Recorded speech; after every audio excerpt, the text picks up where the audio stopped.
All right. Hey, everybody. Welcome to this midday with the Satch Squatch.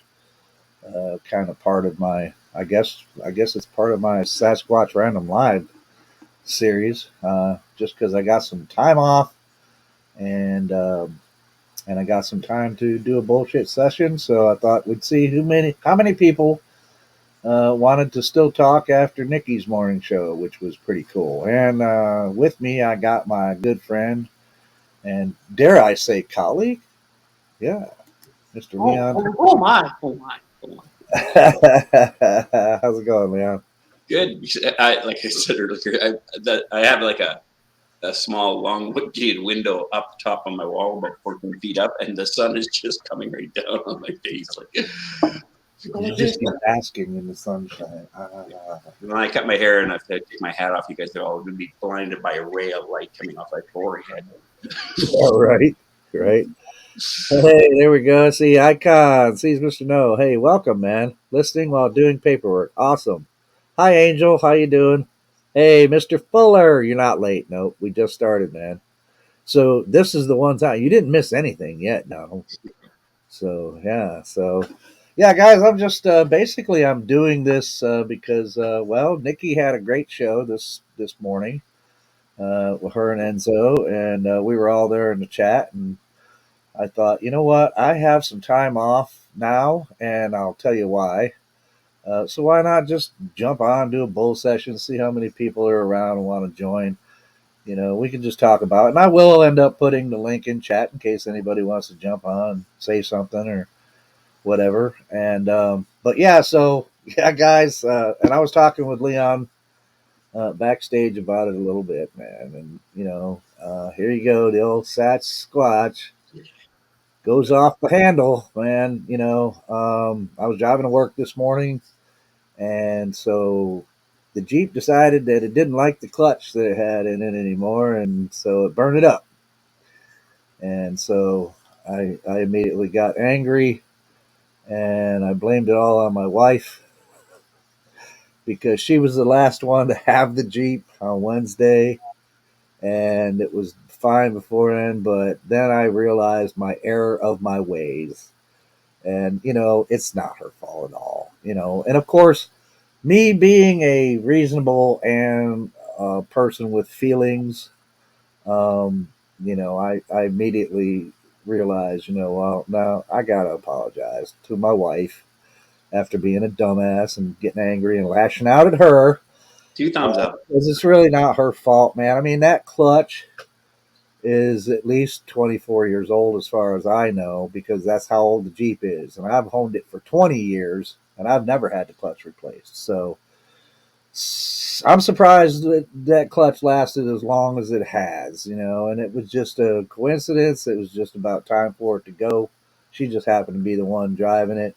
And technically, if you think about it, I drove it to Canandaigua, which is a ways away from here, which is when it finally burned out. So, you know, we could go as far as say it's my damn fault, right? But So is that the, like, we were online the other day and you said, Molly's got this, you're not going to believe what happened kind of thing. Is that what that was? no, that had nothing to do with it. That was a totally different thing. Yeah, no, she actually just had a very good day that day when she went out and she stopped by some place and the lady gave her a free carton of cigarettes and then something else happened that so she got something else and I forget, but yeah, no, it had nothing to do with that. So you had sunshine yesterday and then shit storm today kind of thing, Yeah, right? That's the way yeah, life is, right? yeah, yeah. But yeah, so you know, I mean, you know, so I did, and of course, my wife, being a reasonable person herself, not as reasonable as me though, but she of course accepted my sincere apology because I really did feel bad for lashing out at her, but I was angry, you know, and I just it was the nearest thing, you know. I was like, oh damn it, and you know, so but you know, I mean, that's the thing. If you're a person and you're a genuine, true person, and you know, I mean, you know when you're wrong, you know when you feel bad when you hurt somebody's feelings for no reason, and basically, you know, I just flew off the handle, and it wasn't, you know, it wasn't her fault, man. But anyway, the Jeep's in the shop, gonna get the clutch replaced, and it's probably gonna be in there for at least probably 7 days or so because, like, I left a message on the mechanics when I called them. They weren't open at the time, but I called them and left them a message that I was going to be bringing the Jeep back in by tow, and that the clutch was gone. And I understood that they weren't going to be able to get to it right away because, I mean, this is something unexpected. And so, yeah, so my mechanic's like, yeah, we'll get to it as soon as we can, man. We'll let you know. And I mean, that's the one bright spot of this whole thing is the fact that, number one, I don't have to pay for the towing this time. When my mechanic tows it, I do have to pay for the tow. But, well, I mean, I had to pay some out of pocket for the tow, but my insurance, because of roadside assistance, thank goodness, we have that on Jeep now. Mm. So my insurance through roadside assistance, they paid for, at least half of the tow bill. So that was good. And then the other good thing is my mechanic is so good about it that I can bring it in. He's going to replace the clutch and do all that. And he's just going to add on to the bill I already owe him. And I'm just going to continue paying him on time. So, Oh, that's cool. I mean, it's really what it boils down to is it's just an inconvenient pain in my ass right now, really. But, it's not the end of the world. So, you know. Um, Just out of curiosity, Joe, how did you and Molly actually meet? Like, when's the first time you met? oh, we met in a bar actually. It was a place down in Virginia called Jimmy's Old Town Tavern, and he is a fellow that is actually from Arcadia, New York, which is near Buffalo. So his bar was always kind of a New York themed bar, Western New York themed bar, Buffalo Bills bar, etc. So I gravitated there, of course, and I met her there. It was well, actually, she was there one time before I actually ever spoke to her. It was during St. Patrick's Day, and I was all into my Scottish part of my heritage, and so I actually gave the Patrick's Day speech there in the bar, just in my kilt and everything else. Oh, nice. And and Molly, I didn't really hear her doing it, but she said she was. She was apparently in the background somewhere heckling me, talking about what's this guy doing up here? He's not Irish, he's Scottish, blah blah blah blah, and this and that. But then later on, I actually got to talking to her one time when I saw her and her friends, and they were all sitting on one side of the bar, and I was sitting on the other side, and she was they were just joking up and laughing and talking, and I was like, man, she's really pretty. And I thought, well, what the hell, man, I'll give it a shot. So I sidled my way over there to start talking to her, and she was opened up enough about it. She started talking to me. I don't know if I was wearing a kilt that day or not.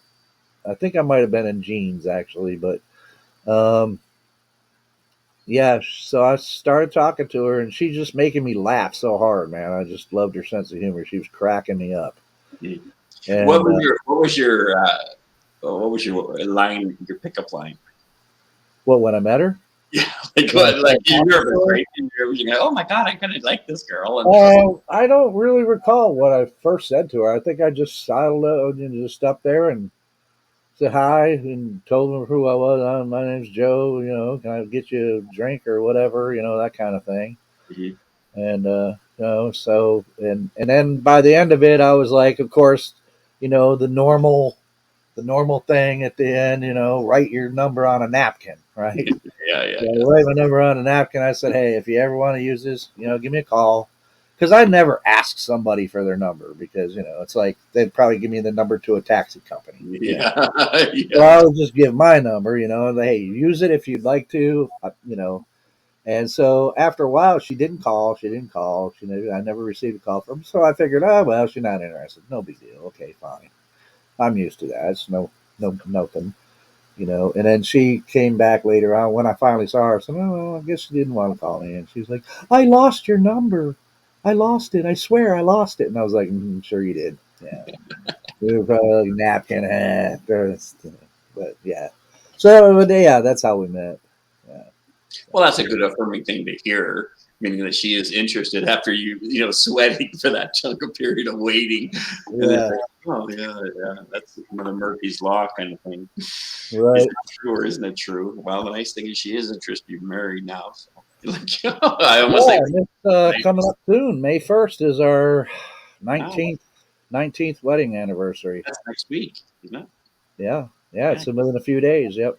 Oh, Yep. congratulations. Yeah. It'll be 19 years, man. It's hard. And actually, we've been together because we were together for at least a year before we got married. So we've been together for about 20 years, but we've been married for 19. So yeah. So it's amazing that she's put up with me for this long, but you know. Or vice versa. Mhm. Or Well, as much as I bitch and complain sometimes, it's really not that hard to put up with her. But you know, well, I always thought I was the more difficult one of the two of us, really myself. But so hey, we got a bunch of other people in the chat now. We got Kaiju Ninja joined us, and we've got Nikki, Harry Man Hooks and Hoovings joined us. Great show this morning, Nikki. Loved it. missed it. Sorry. And I think I mentioned finding the trackway. Trackway. Hello. And I know we talked to Donald. Um, yeah, Grasshopper's with us too. Cool. Awesome. We got it shaping up a little bit. I hope everybody's doing good today. I am going to put the link in the chat in case anybody wants to jump on. So, hell, we might as well do that right now. There we go. So there's the link. If anybody wants to jump on with us, that's fine. Jump on in here and let's talk because that's all this is about. And you just heard my spiel about the Jeep and all that and stuff. And I mean, I know it's hard sometimes. Well, everybody's different with the way they react to different, let's say, stimuli or situations. And sometimes, I mean, I recognize in myself, I don't always act in the appropriate manner or a manner that's befitting, like this morning, the clutch burns out. All I'm smelling is clutch burning. My Jeep's not wanting to go anywhere. And the first thing I do is, God damn it, Molly, you don't know how to drive this damn Jeep. Of course, I'm yelling at myself because, that woman, she's never going to drive this Jeep again, blah, blah, blah, Yeah. but It's my um, baby. but yeah, people have different ways of just reacting to certain shit, and I certainly don't react appropriately all the time. Sometimes I'm way wrong about shit, and but I think the important thing is that you are human enough to realize it, and then make amends afterwards, Yeah, you're not if you have egocentric to the to. point where you clam up and I can't admit being wrong. I mean, that's a huge character trait you just are describing there. Hmm. I don't know how many times I have to say to couples, like, just shut up for the guys and just say, I'm sorry. Yeah, yeah, Do you want resolution or you want to keep the conflict going? Well, what if she's in the wrong? It's not about her being in the wrong. It's about you guys building a bridge across. Because in conflict is where you learn really the depth of your partner. And if you don't give absolutely. the landscape or the soil to be mad at you, because people are going to be mad at you and you're going to be mad at people. And you have to learn how to negotiate. Your experience for you is a good example of what happens if you are when subjectivity goes awry. You blow up your emotional reaction. The emotions have now taken you on a trip instead of the objective ability, which came back to after reflecting, going, "What a moron I was there." Yeah, yeah. Yeah, Yeah, and that's the thing. I mean, I could have just not said anything and just let it slip under the rug you know, and let it go on by, and Molly wouldn't have probably said anything else about it. But the point is that within my own mind, I recognize that, she deserved an apology. Period. That's just all. And I could have not apologized and everything would have went on. She would have never said anything else about it but I recognize the fact that, dude, you were an asshole and she deserves an apology. So, you love the woman, you've been married to her now this long. You need to just man up and fricking apologize to her and say, "Look, honey, I'm sorry. I understand that it was not your fault, Yeah. you know, and so Well, please forgive me for being such a dick." and that's called love. You know, That's real love. That's the ability to have a real love yeah, relationship. yeah, The fear based under the ground hiding, and then you let it fester for the next year and a half. And then, right, well, you're both you destroyed the Jeep a year and a half ago. You're yeah, on that still. You haven't talked about it the whole year. yeah, It's yeah. crazy. Kaiju, this is Joe. What are you going to do about the work with the Jeep in the shop? Well, I'm not going to be going to work. I'm going to have some time off. But that's fine. Like I said, that's the beauty of this job that I have is that I can make my own hours and work when I want and not. And it's just that I work so much that, with the Dasher stuff, I'm not going to go all into it, but there's a thing called being top Dasher, which if your stats are high enough and you've made enough deliveries in the month, the next month you'll be called what's called top Dasher, which means you don't have to schedule anytime. Like people that aren't top Dashers, there's only slots where they can actually schedule some hours, and you don't always get the best ones. Whereas with Top Dasher, I can just dash anytime I want to. I don't have to worry about scheduling. So with the time off, that's fine. I'll still be okay. I mean, yeah, the money's going to be a bit tight because I won't be making that money for the next 7 to 10 days, but I'll get over it. I'll get over it. And yeah, Donald, you're right. 24 years is a good run on a clutch. Damn straight. And like I said, it was only a few years old when I bought the Jeep. I'm not aware that whoever previously owned it before me had to replace the clutch. So, yeah, 24 years on a clutch is a pretty good run. So, Mhm. yeah. And what's Bat Mom says that I think says it would eat me alive if I don't say something if the person isn't understanding or thinking something that's not true. I will keep on it. Doesn't end well usually. Mhm. Well, yeah, and again, the whole thing internally is you're focused on feeling awkward, so you don't ever deal with it instead of deal with it so you don't feel awkward.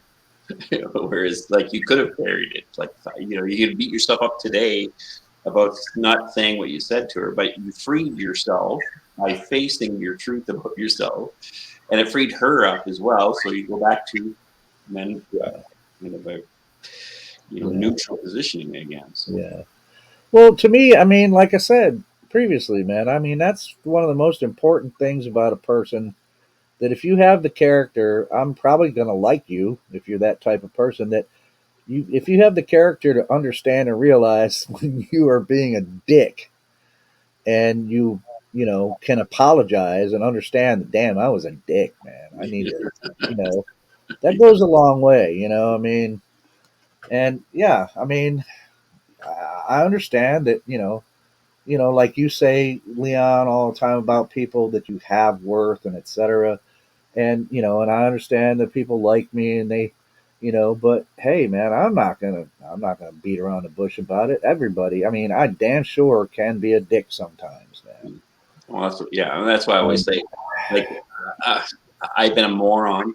I've been stupid. I've done this crazy decisions in my life that complicated things, and oh, I and like that. I said, Joe, admitting when you're a douchebag is something a lot of people won't do. It takes courage. Well, I didn't say douchebag, but I guess that is one way you can put it. Yes, I mean that's kind of a douchebag thing too, Miss the Bat Mom. Yeah, yeah, but yeah, I mean, come on, man. Everybody can be a dick, man, and it's like you just gotta, there, especially if it comes to somebody, especially if it comes to somebody like your wife, spouse, significant other, whatever, man, somebody that you love. I mean, you can't just let that shit slide, you know, and yeah, try to pretend it didn't happen. That's and that's my opinion, man. I mean, you can't could just you got to man up and be like, you know what, you're you're a fucking ass, dude. You should just apologize because you were wrong, And, when I'm wrong, man, I mean, I'm not calling myself a great guy because of it, but when I'm wrong, I have the ability and most importantly, I have the desire to admit when I'm wrong, especially when it comes to something that might hurt somebody's feelings that I love, you know. So Well, and the counterbalance about admitting that when you're wrong is it makes you in the right. yeah, Right. So, and that's what we don't find a lot in the Bigfoot yeah. community. So, And also, just don't repeat that same freaking wrong again. yeah.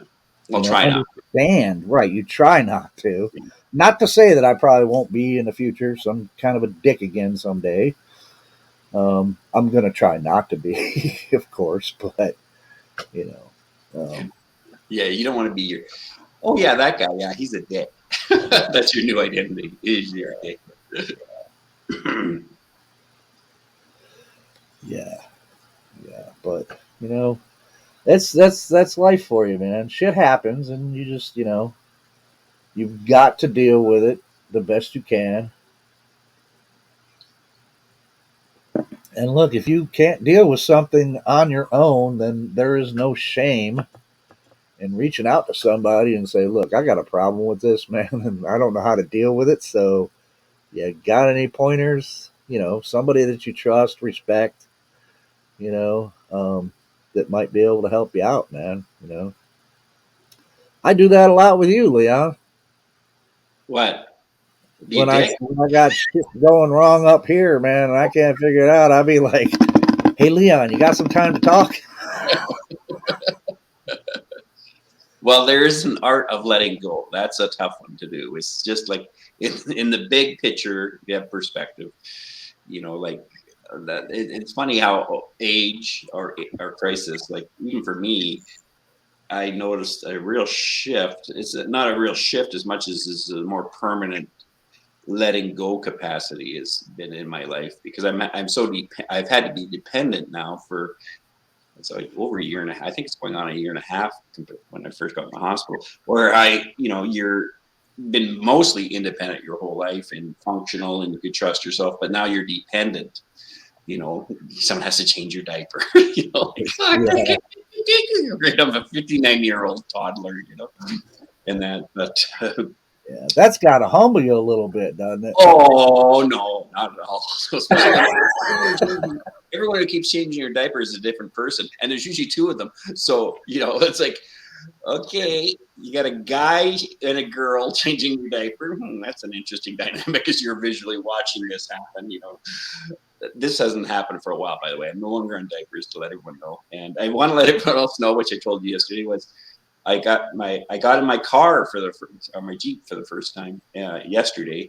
I can't drive it because I don't have of course, my license hasn't been. I have to re-register it, but so I drove it up my driveway. Oh God, it's like and then it drove up front. But I thought, oh my God! And on top of it, when I got into my vehicle, the girls came in. And not only did they clean my house up, they actually cleaned out my car. And my car was just packed full of shit. So Yeah, just thought, wow, this is kind of nice, And I don't. I have to just change the oil. I think it's something. Oh, and the other thing was, of course, the car's been sitting there for over a year and a half. Somebody broke into my car and I think has stolen my passport. yeah, you mentioned that.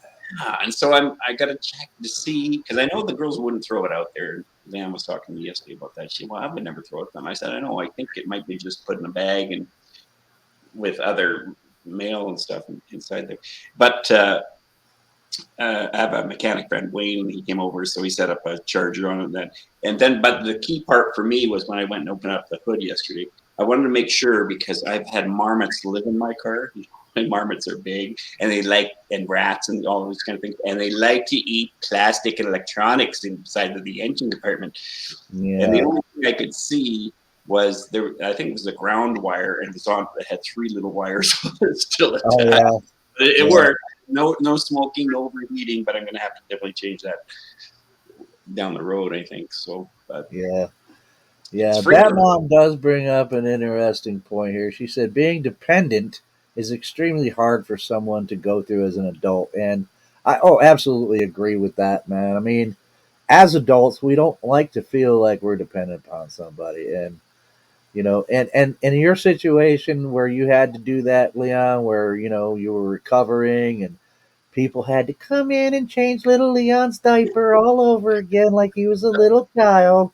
That would just like be extremely embarrassing to Oh, it is me. at first, yeah. Yeah, I mean, I totally get that. Yeah, Well, then it was again. I think I told you the story. I mean, when I was in the hospital, of course, I'm not conscious, and so my dream life is really active. And all I could come up with was the aliens were coming to take my seed so they could keep the human population going. That was a whole series of dreams I had. I thought, yeah, and I talk all the time. I can talk all the time when I'm sleeping. So the funny thing was.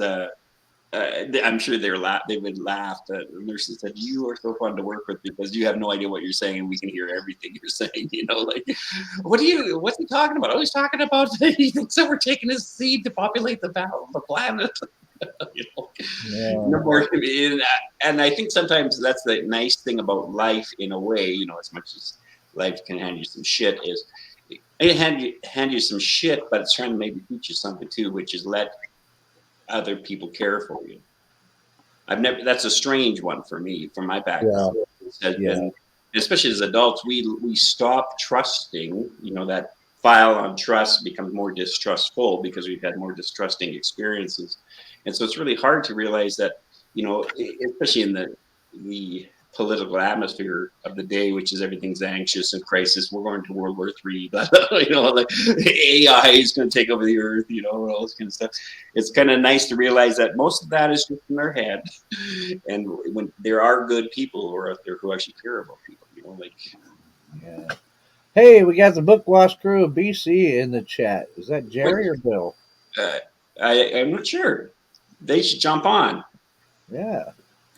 Is We're that Well, Jerry? I can actually, identify because when I got this hip done, having to rely on anybody to do anything, I'm just like, ah. Yeah. Well, that's like when I got home. I have to,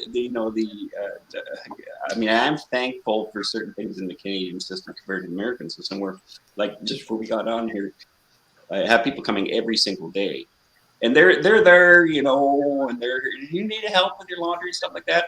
And as a guy, and it's probably me, it's the same as the girl. It's kind of like when you rent some or hire someone to come and clean your house. You clean the house before they come and clean it, but you're actually hiring them to clean it. For a guy like me, it's like I don't want to send them in the bathroom. Why? Because especially if they're a girl, because it's a guy's bathroom, and there's going to be shaving. I shaved yesterday, so and I got my hair cut yesterday. So there's hair all over the place. I can't get down to get it on the floor and stuff like that. But that's what they're there to do, is to help. And it's my ego or my embarrassment, is probably a better word of saying it, of having to be dependent on somebody, which is healthy in a healthy way, not in a dysfunctional way, meaning that, I'm trying to manipulate somebody to get my needs met. I need my needs met because it gives me space in my brain and my emotions to focus on getting a chance to get in my car for the first time yesterday, And Yeah, I did that. I did that last week. All I did was drive it around the building to a different parking spot, but that's all I did. But I was just like, yay, car! Yeah. The sense of freedom after it, eh? Like, I haven't been in my car for over a year and a half, and I just driving in my driveway, I thought, oh my God, all day. I was like, I think about, go get your registration, go get your registration. yeah, Walking yeah, like a toddler, yeah. so sorry.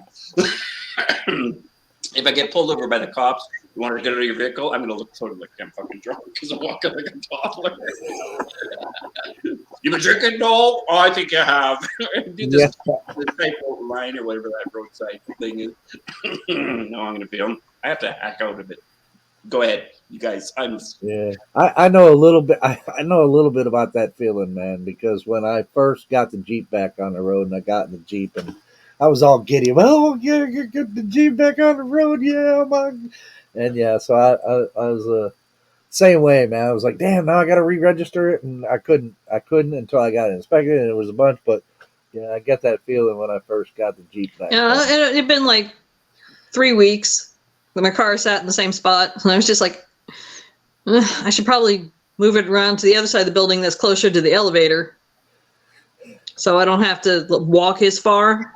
Yeah. Because, so I just drove it around the building. That's all I did with it. Put it in the other spot. And I was just like, yay. The drive. I can still drive.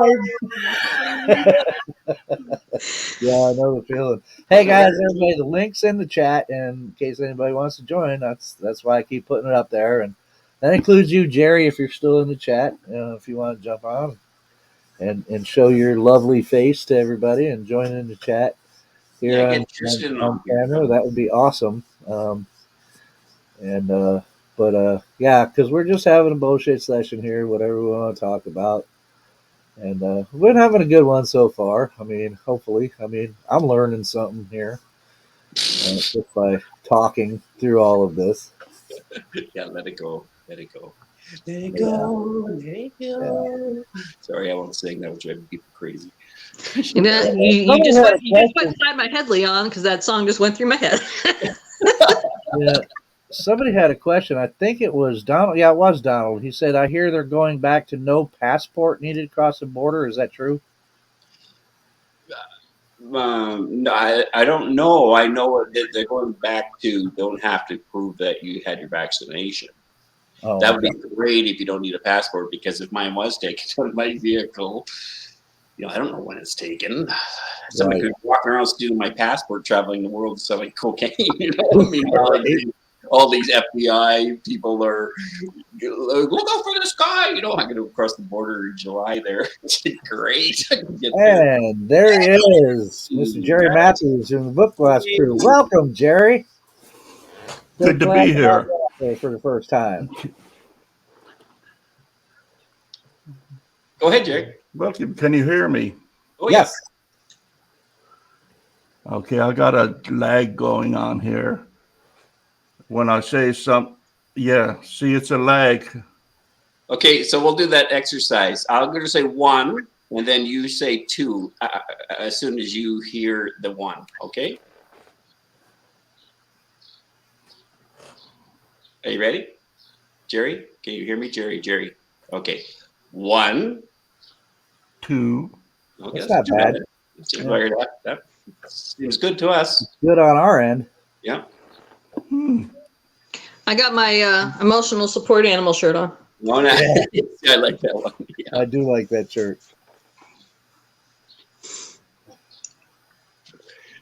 You still look lost there, Jerry. Just talk, man. You're fine.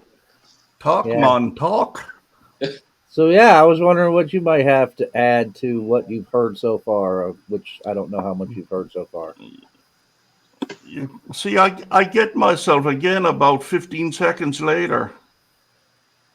No, we get you again, 1, 2. Yeah, that happened right there, like right on target. This is weird. Yeah. This is weird. Yeah, so you're going to have to just ignore thinking you're not talking at the same time, but we're hearing it exactly like a second after I talk or somebody else talks. So. Yeah. Okay, I'm good at ignoring things. Yeah. At our age. I can do that. I can ignore with the best of them. You want to see me ignore? You ain't seen nobody ignore till you see me ignore. Yeah. Hey, Jerry, I was going to ask you, you came online here. Yeah. Are you going to be coming down to the merit thing? I think you are, aren't you? See, it's really hard because, see, now I'm hearing you ask me the question again for the second time. Oh, you're getting feedback. Like okay. I can. Are you on a video? Are you on YouTube still on the show? Yeah, I'm getting some kind of feedback. Turn that off. Turn the YouTube one off. Yeah, I can hear it now that you're talking. Oh, that could be. That could be. Hang on. Okay. No, Miss Dill, I didn't flash you. I showed you a shirt. It's kind of the opposite.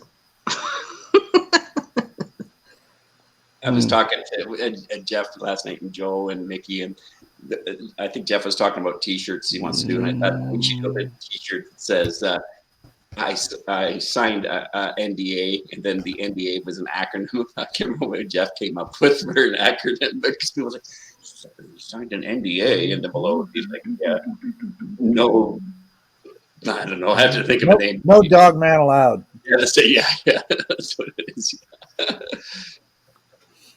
I saw that Yeah. movie the other day, The Last No, Dog Man.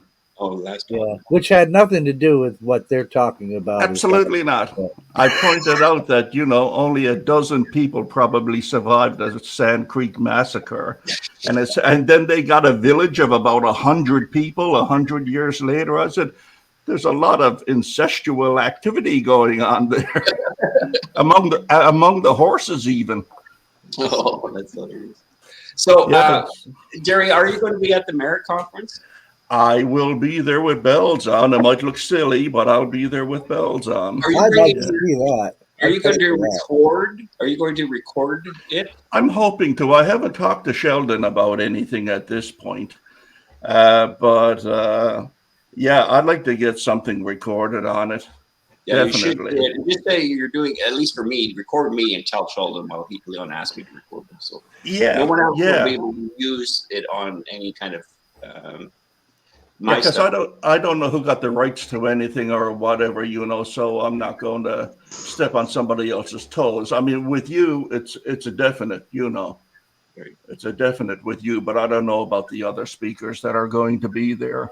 Right. So, but anyway, what's everyone complaining about? Hey, Oh, ailments no. and Oh, Now that you said that, Jerry, man, I think I'd pay at least $1 to see you with bells on. yeah. And gee, I'll give an extra $1 for our loony for whistle too. If you put bells and whistles. bells and whistles. That's a bit Nah, much. Jerry, That's a bit much. I just These started good out. people in the Okanagan Valley aren't up for that yet. Yeah, right. They're mild mannered, innocent people. Take it easy. Hey, take it easy. Yeah. But no, I'm looking forward to it.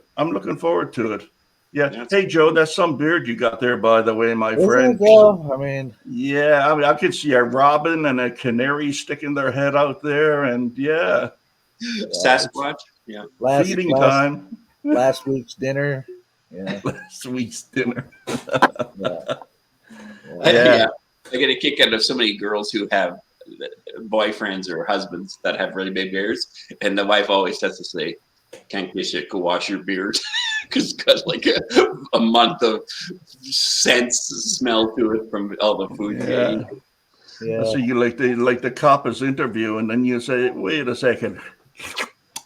Tuesday with Muggsy, I had lunch with him, and Wednesday with the Godfather. Yeah, we were in the bar on Nelson the other day.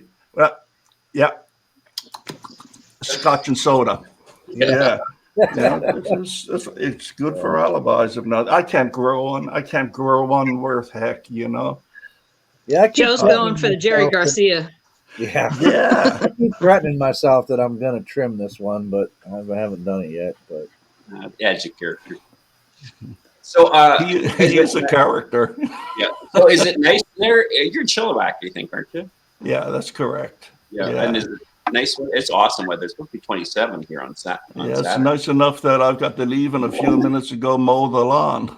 Oh, look at you. So, yeah, it's turning out to be a very nice spring for a change instead of a wet one, which is so prevalent here on the West Coast. But yeah, so everybody seems to be in a happy, chipper mood today. I just stumbled across by accident. I saw the notice. I said, I got to get over there and see what Joe got going on live. And then I this see is your just a face, bullshit. And we see your face now. So Yeah. And you figured out your mic thing or your headphone thing. Yeah, you guys were correct. I was still running Facebook, so I was getting it from both programs at the same time. But that's it. Yeah. Anyway, I think Thomas might be, going to jump in there too on the 13th if Sheldon has room enough for him to speak or whatever. That's what he said to me. Sheldon really wants Thomas, and I told Sheldon he was supposed to phone him on Monday just to confirm a spot because it would be good to have Thomas. Even the question and answer period, it would be good to have Thomas there because I'll sit on one end and Thomas will sit on the other end. The other four will be in the middle of us. And it'll be interesting to see the binary difference between the two types of thinkers, like especially after what I'm going to be speaking about, like how do you vet information? Oh my God, I feel sorry for people on the stage who aren't scientifically based because the audience are going to ask them some really tough questions. It's a very eclectic, dare I say it, bunch that are going to be speaking there. Yeah, you got everything from one end of the spectrum to the other. So you know, Sheldon's quite concerned too because again, he's never thrown one of these things before, and he's just getting a barrage. I'm bringing a whole whack of people up that are like PhD people and stuff like that are interested in doing it, so are interested in coming to see it. So Sheldon is quite amazed. He's already sold out. it's gone. It's sold out. Wow. And man, I'm getting notices from the newspapers up there every third day or so. They got another blurb in a newspaper about it. That's good. That's good though. Yeah, Bigfoot people descending on the Okanagan, and there'll be all sorts of Bigfoot costume sightings, I'm sure. That one footprint that's from, I think it's 2016 that they found along the river there up in Merritt. It's in the museum. The museum up in Thomas's area, or is it Harrison? Harrison Hot Spring, yeah. Yeah, and so I'm actually going to clip that 3-minute video. I'm with Thomas Steenberg. That's what I do, just in the intro page on my YouTube channel. I'm going to show that to everybody because at the very end of it is that footprint that's in Merritt, because we're in Merritt. And I've tried to include us as the book, like a lot of BC people or Canadian influencers kind of thing. And then Alex popping up is coming up. He's got 10 million views, I think, now on his latest documentary he just did. So that's what information is what we need too. It's like they understand about drinking of the Kool-Aid and they're still negotiating. We're getting too old because we're getting frustrated by bumping into these people. But we're getting too old for everything you can think of. Yeah, except for bowels aren't. They still work. Yeah, not the right way. A little smiley face on it. Yeah, right. Yeah. But no, I mean, heck, after being laid away for almost 2 years because of COVID and everything, I've got believe me, man, I was a pretty healthy, active guy until I came out on this side of COVID. And now, even today, taking the dog for a walk, I got to use a cane. My back kills me after I take about 30. There, you have the secret weapon too. Yeah. And I feel like an old man in his 80s or 90s. I mean, it's ridiculous. Yep. So I'm looking forward to it. Where's your cane? Matching canes. That's part of the gang. Yeah, I thought that's the hook they were. I thought that's the hook coming from Joe there to get you off the stage. I don't know. I have multiple canes and none of them are with me at the moment. I was in such a gleeful hurry to run downstairs and plug in here and everything that I'm cured. I'm hallelujah. Praise the Lord. Miracle. It's a miracle. I can even play the piano now. I never could before. And it's wonderful. The blessings are bountiful, I tell you. Praise the Lord. Yeah. I'm looking forward to that bash down in Washington in the July. And you'd be a good person for that one, Joe.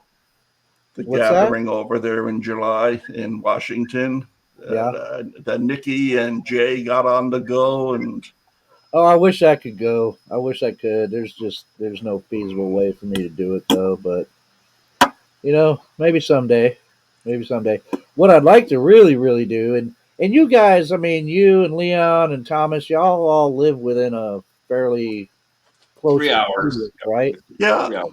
So because what I'm really wanting to do and really trying hard to make plans to kind of stash away some stuff to be able to do it is I want to come to BC and visit you guys. and Always harass people. welcome. Yeah, You wouldn't have to play. You wouldn't have to pay for a hotel or anything like that because you have 'cause- places to stay and stuff. oh, So can I stay with you, Leon? oh, you'd love staying with me, man. I've got like Really? 3 massive lakes right around my property here. So it's like, Yeah. oh, Yeah, I mean that is I mean call me a fanboy, whatever, man, because I love you guys, man, and that's one of the biggest things on my bucket list, man, and it's just because I so want to get to BC to actually meet Thomas in person because I've been following him for years, and after meeting Leon and falling in love with Leon and meeting you, Jerry, and I'm like, damn, man, that is just like that would be my golden moment, man, was to be able to come to BC to meet you guys. Well, yeah. I mean, when I first met Thomas, John Green introduced me to Thomas, probably just to get rid of me to keep me from hanging around his house any longer. He said, "I got this fellow for you over in Mission. You should go over and talk to him." I was like, okay, and he gave me a picture of him, and I looked at the picture. Holy shit, he looks like some kind of conspiracy guy or something. He's in these fatigues with all the camouflage, and he's got a grouchy look on his face. I'm not going to see that guy unless I got backup because he looks downright dangerous. So I did go see him anyway, and man, within the first 15 seconds, nicest guy I ever met. And I can say that till this day, he's the nicest guy that inside or outside this Bigfoot stuff, yeah, nicest guy I ever met. yeah. And He's a breath of fresh air. I mean, that's what kept my sanity 4 years ago, bumping into Thomas. It's like, or 5 years ago now. It's hard to believe how much time's gone by already. But like, I was ready to just like, this is the crazy system I've walked into. And then that's when Thomas was saying, yeah, the inmates have taken over the asylum. Yeah, and it's true. It's people who think they know what the hell they're talking about. They have no idea what they're talking about. And nor are they interested in knowing it because they believe the Kruger effect, which is they know more than what they think they should actually know. Like, no, why don't you just educate yourself? It's not like this. I don't know. It's just frustrating when you're trying to do research and that, and you bumping know, up all these people with their opinions. That show me how you know that. Well, I don't. I just believe it. Well, that's nice. You can That's believe nice. what you want, but I need some solid stuff. Yeah, yeah. yeah. Oh, Trackway is making a funny here. He said that it's clutch theme today: Jeep clutches and clutching canes. Oh, it's coming after you. You just wait. You'll be a walker soon too. Yeah. Yeah. Well, on that topic, man, I mean, it certainly is. You got to admit, at least for me, I mean, it certainly is interesting all the different types of personalities you can run into just in what I Yeah. would consider this small community. I mean, it seems like the Bigfoot community is like this huge group of people, but compared to a percentage of the total population, we're actually pretty small. Hmm. But the different types of personalities that you can run into in this whole phenomenon, if you'll forgive me using the word, is amazing. I mean, Yeah. really. I find if you're just starting out in this, is you find somebody you can trust. You get a Steenberg or you get a Leon or you get whoever. Find somebody you can trust and then bounce off them. Hey, there's this guy in my area that talks about, all these tracks and everything he comes across, everything like that. And odds are that this Thomas or this Leon will have heard of this guy and they will put you on the right track and say, this guy is a bit of a flake, don't waste your time with him. And it'll save that poor person a lot of trouble in the future. Yeah. Especially with some of the big guns that starstruck. Oh, I want to talk to Thomas. Well, Thomas is someone you want to talk to for sure. But then you Absolutely. have In John my people. opinion, that's my humble opinion, but yes. No, that's not even your humble opinion. He is, but factual. He's the guy Yeah. you want to bump into. You don't want to. You want to be cautious. I remember talking to John Windernagel, and he said, "I can't." And he's talking about Ontario Sasquatch was his Jason. What's his name? Mike? Mike Patterson. Mike Patterson, and he says I can't use Mike Patterson, even though Mike, that time he's showing all this evidence that back in the 90s there where everyone was basically hooing and hawing over, including myself, and then realized that this is garbage, and he says, because my colleagues as professional academics, they're going to check out his channel and you're going to say this guy's a nut job, which means that that John's going to look like a nut job, and I don't want to look like a nut job. When I do my thing at Merit there, I have a video I'm playing. I showed Joe it the other day, and it's basically my big fear. And I'm going to show the video. It's from Weird Al Yankovic, and it's aluminum foil. And by the time I'm done, I said, now why is that my big fear? Because I don't want to look like crazy and sound crazy, because I know the press is going to be there, and I know I'm around people who don't really understand what the scientific method is and how to do it. I'm just out there to educate and say neutral. I'm not attacking anyone's position. I'm just saying this is how you go with your information and data. I'm showing stuff to set up the audience. The idea is, how do you educate people from the inside out instead of just hearing narration? Narration is like the prof who just lectures you all the time. But when you have a question, then he tries to shoot you down in front of everybody, so you're all embarrassed. There's stuff coming down the pike that I don't think people really understand when I'm talking about. There's stuff coming down the pike that is really going to challenge the Bigfoot system's belief, narration of certain ideas that we thought, and you have to have the capacity to bend your knee to it, because it's going to be proven in right through and through. And you can sit there and say, well, I don't believe. Well, it's fine. You enjoy not believing truth. Right. Yeah. And that's the thing. It's not, I just feel it's not true to me. Well, look at the reason why you're living your whole life out of this true feeling zone is you better make sure you're mature enough in your feelings to know what your feelings are doing. And you actually own them. So you have a reference point so you can detect when you're being following a narration that you're hearing. That's the number one setup. The first setup is you're curious about any topic online. That's your first setup. Not that you're aware of it, because you're an honest person. That's another thing about that. And then the next thing is, once you become curious about it, the next worry is the narration you're hearing, because you don't know us. Again, anyone watching this show right now, they know nothing about us. But we all seem like we're talking the same language. We're all talking together. We could be blowing smoke up their asses and all agreeing about smoke up our asses. and people will go, oh, they seem like really good guys and stuff like that. But the problem is, time moves forward, you start sniffing out there's something wrong. And we've mentioned this 100 times. We all know there's something wrong, because the big question mark is we don't have enough evidence after 50 years. If we were looking for deer for the first time, or gazelles, or elk, or whatever, hippopotamuses, giraffes, whatever, after 50 years, if we haven't come across enough anything, there's something wrong. It's not bad people, it's the system. There's something wrong with the system, the way we're trying to move this forward. And it's the idea. I did a little article on the system, and which I came to the conclusion that people, it's old and trite, but it's true. Everybody has to up their game.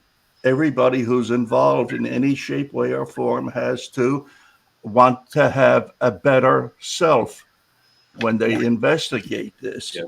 Absolutely. And because, as I said, hey, if Sasquatch exists, the proof is out there.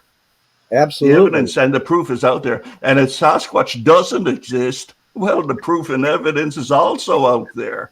Yeah. You know? Yeah, and that's all, Jerry, that's but all. You never get there unless you up your game to another level. Yeah, and you know what? I mean, when it comes right down to it now, that's all that I'm looking for, because of an experience that I had that I cannot prove to anybody in the woods 3 years ago. And it's so funny. It also goes into what Leon was just saying, how funny some people can be. And I don't, I'm like any other person in the world, man. I don't want to look crazy. I don't want to be the crazy one with the tinfoil hat. Yeah. And so it's tough. But yet today, of course, it was unavoidable because the tow truck driver had to come and get my Jeep, and of course, all the Bigfoot stuff on it, and so we're in the truck driving, and he's like, and he's like, yeah, so you think they're real?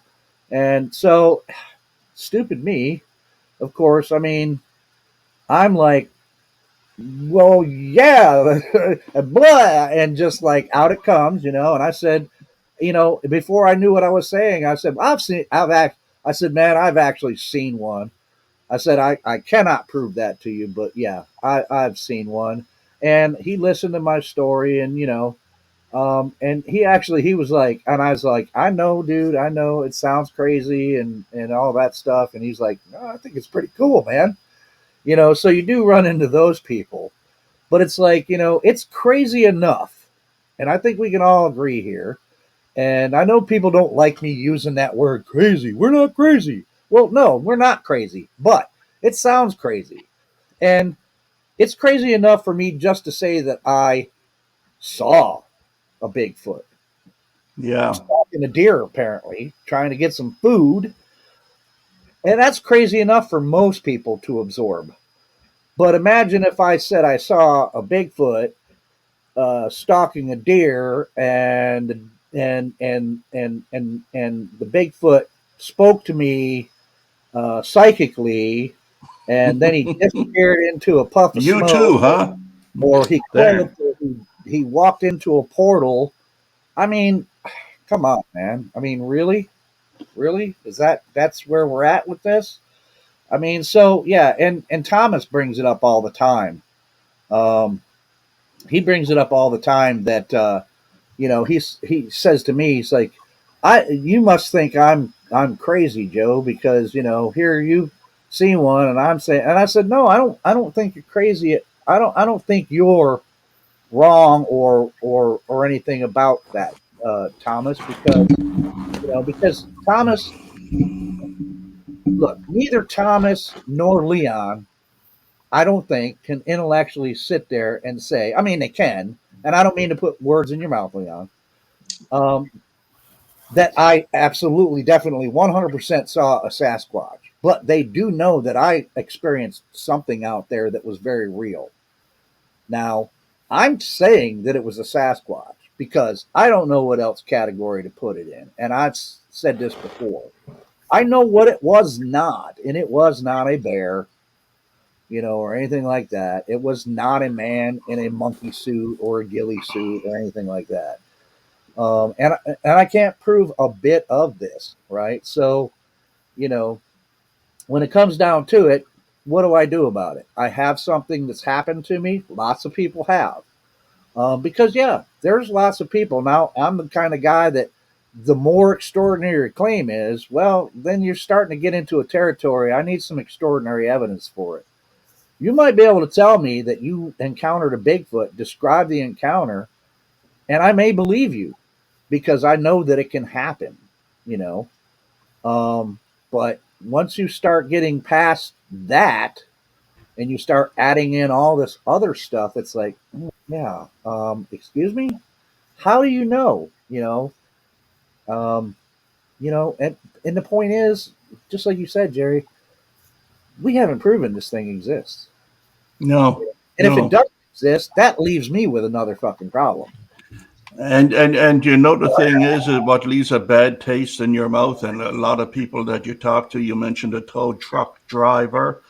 You tell them a story, and I'm sure the first 15% of what you're saying to them, all they see is a big flashing B for believer. He's a believer. Right. And I hate that word with a passion. It makes a Yeah. mockery of even the concept of such a creature Yeah. existing. It makes a mockery out of it right then and there. You're already in Looney Tune land. Yeah. Yeah. Well, that's the thing, is because if something is there, well, like from my position or anybody who's actually encountered one, it's not a question of believing in them, Absolutely. Yeah. right? It's WTF. What the Yeah. is I looking at and not being able to decipher? J and B, hi. Yes. Hi, guys and gals. I think somebody has a YouTube channel on the background. Somebody does. It's not me. I don't think. Oh, Hold that's on.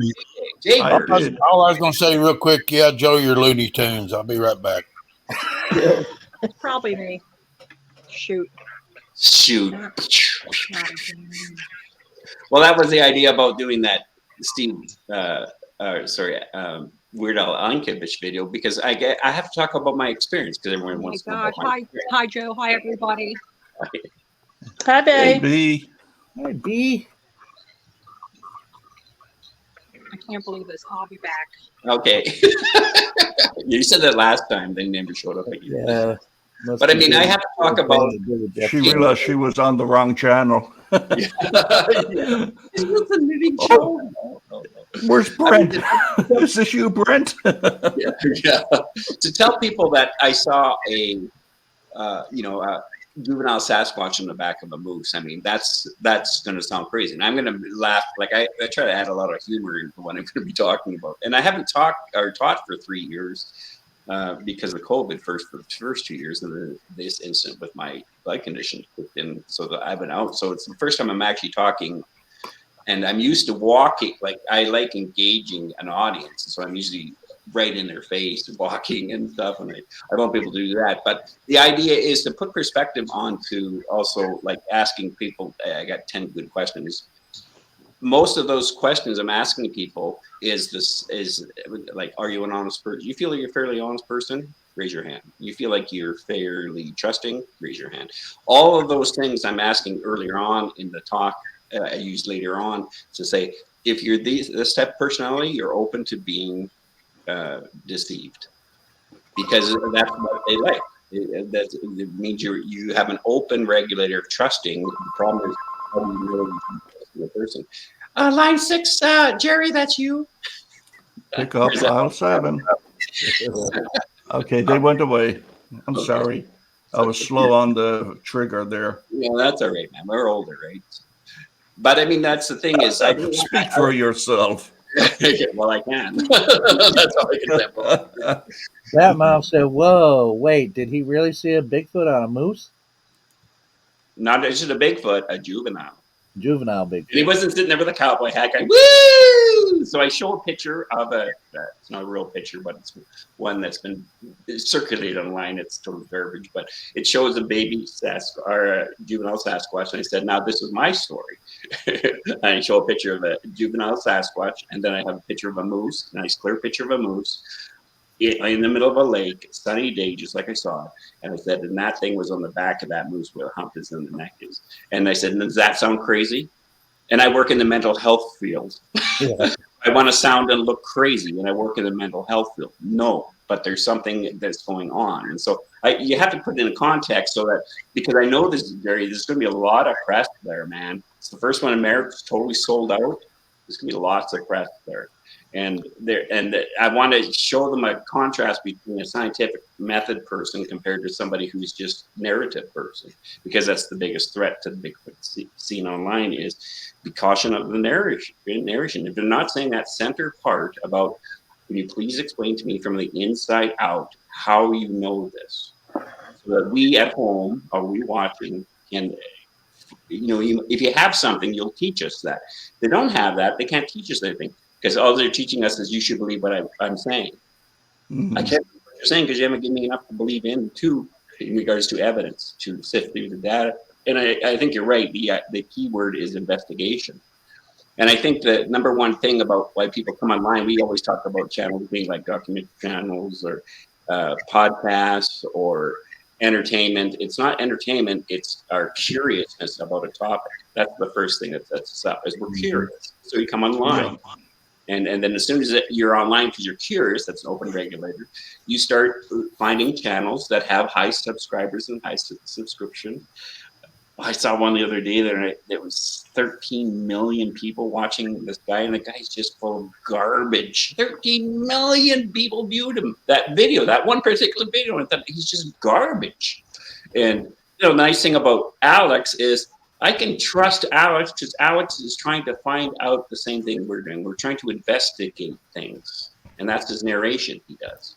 He shows what people say. He shows it, but he's trying to put the dots together. The problem is, like him, like the rest of us, you're gonna buck up to this zone where there's something not adding up here, and then what you're gonna find is I'm listening to narration, but I'm not listening. I don't see any evidence, and that's not the Vancouver effect. Parkinson's law of triviality is the topics is about Sasquatch, not about the narration of what people think of Sasquatch is. Mm-hmm. The problem Different is subject. yeah, and it's shifted now to what's talked about as Sasquatch is the idea. The problem with that data is it's not been vetted. So it's not helping you find the Sasquatch, but Right. it sounds like it, or you get your brain gets confused with hearing about it. Sounds the same as being or doing it, you know. And it's not the same. It's not moving us forward at all. And I don't know. I just hope the audience. Some of the audience will be totally the audience I'm looking for. Most of them won't be, but I want to put thoughts, ideas in their head, like Alice's phrase when he says. Stick to the facts, don't deviate from the facts. And my line is, do you want to know what you're looking at or don't you? Yeah. Do you want to know the truth about yourself, basically, or don't you? Because most of us are terrified that the truth about myself and my scripting, my head is I'm just a piece of garbage, and you beat the shit out of yourself psychologically. None of that's true. How do you know that's true? Well, because it's in my head and I'm thinking it all the time. Yeah, but are those your scripts or somebody been telling you you're stupid your whole entire life, you know? Yeah.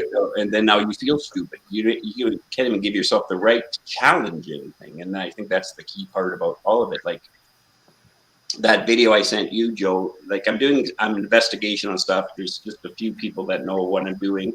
It's one of those sacred cow kind of things. And boy, it's going to be coming down the pike there. And again, it's like any belief system. If you're in a belief system where you really believe truly in whatever the system's information is, whether it be religious or political or whatever like that, you've got to learn how to decipher whether or not you're trusting the right source for that information.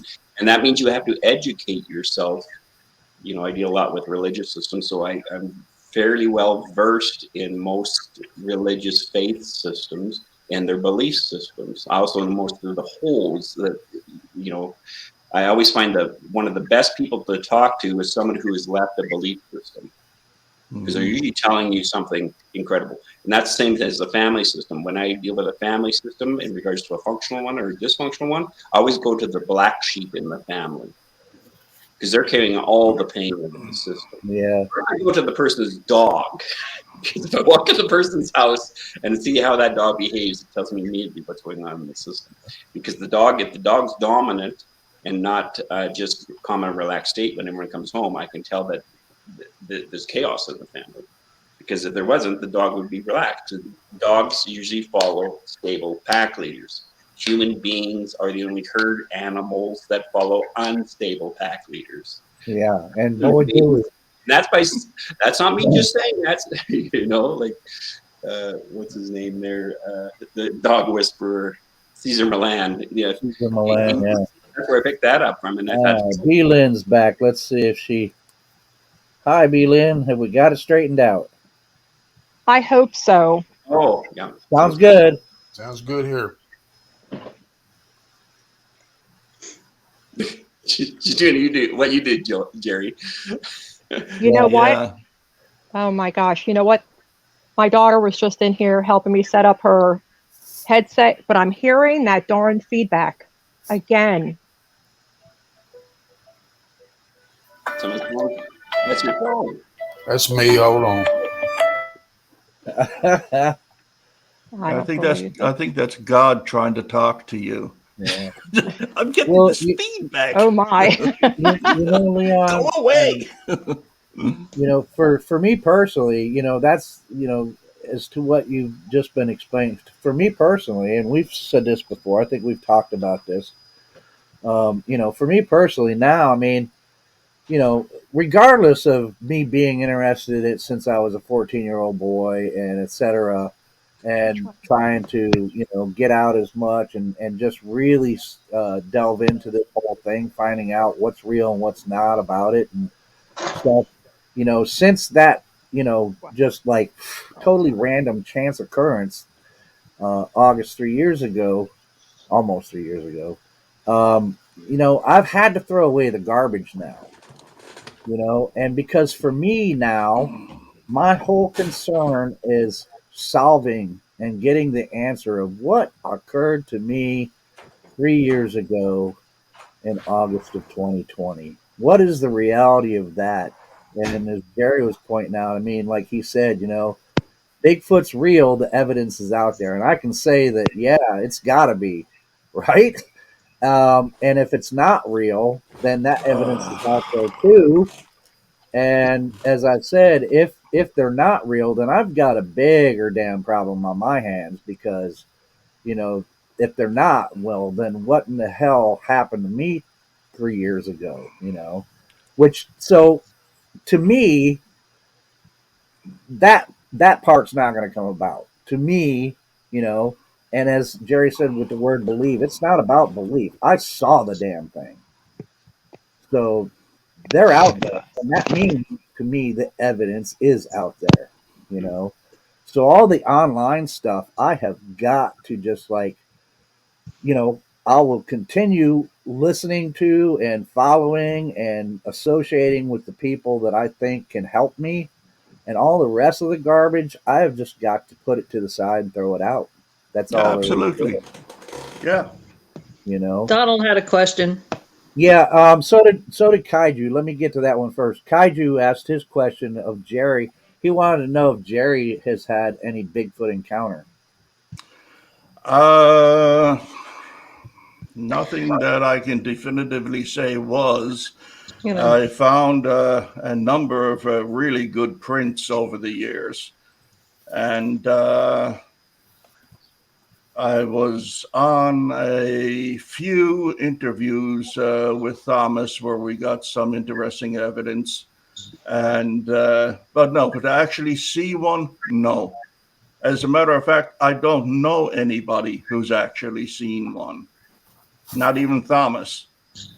Thomas says he may or may not have.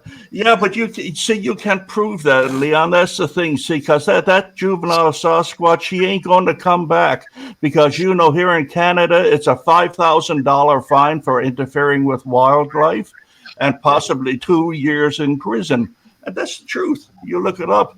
There are people who have ridden on the backs of moose that the police are still looking for till this day.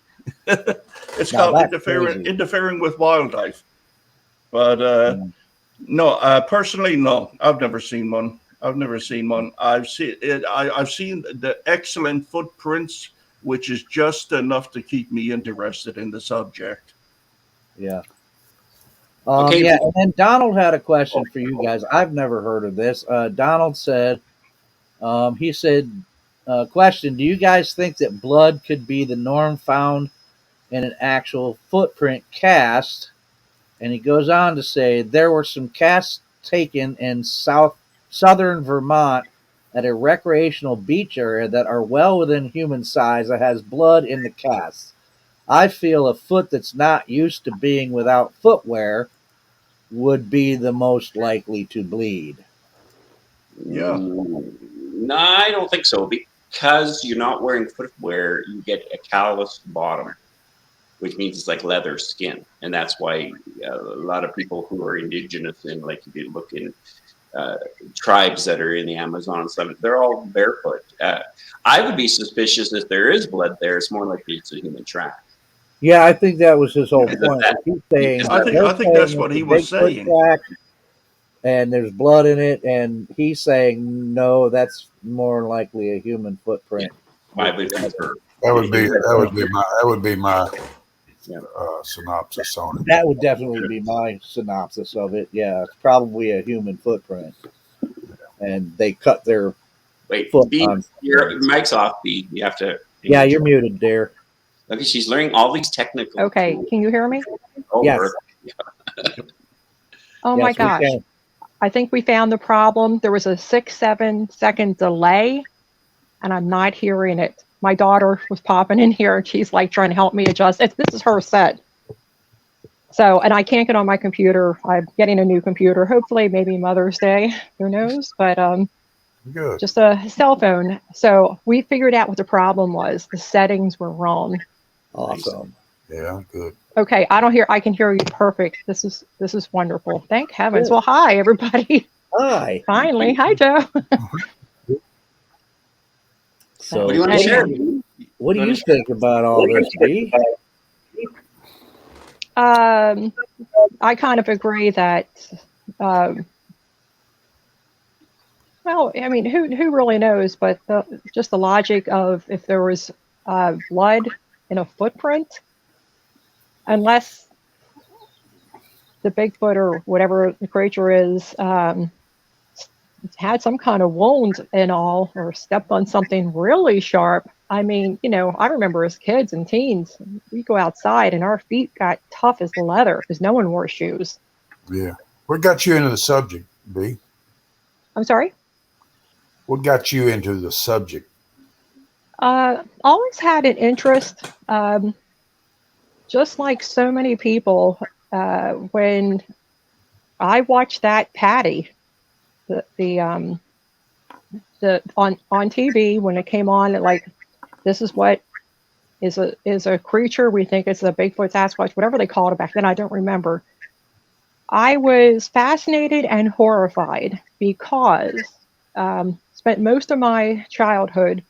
My dad was in scouting as a professional, so we spent summers as a family at Boy Scout camps. And talk about a wonderful experience, just having your whole summer being outside like that and up in those wonderful areas, family cabins. Certain areas I couldn't go, of course. And also my grandmother had a cabin up in Pennsylvania mountains. And just spent a lot of time then once I was an adult and met my husband. He passed 10 years ago, but we did family vacations and things like that up at Forest and all. And that was where we went. He passed because of melanoma skin cancer. He was very Scottish, red hair, blue eyes. So we were not families that went to the beach. So we did a lot of outdoors. And I have intently followed the Bigfoot community, I'm going to say, for over 10 years now. Cool. Wow. Cool. Yeah, and of course, I was definitely one of those people who were fascinated by the Rick Dyer hoax and all. And it's just like, boy, I watched that. It was like a soap opera you would not believe. Yeah. So anyhow, and I've just had an interest, and I've seen some strange things. I can't say they were anything like Bigfoot, Sasquatch, nothing that I could positively say. Did not have experience like that. But you're always kind of seeing, kind of wonder about certain things and sounds and little odds and ends to make you kind of go, But anyhow, thank you for asking. That's just what my experience has been. That's so cool. That's really cool, huh? Really cool.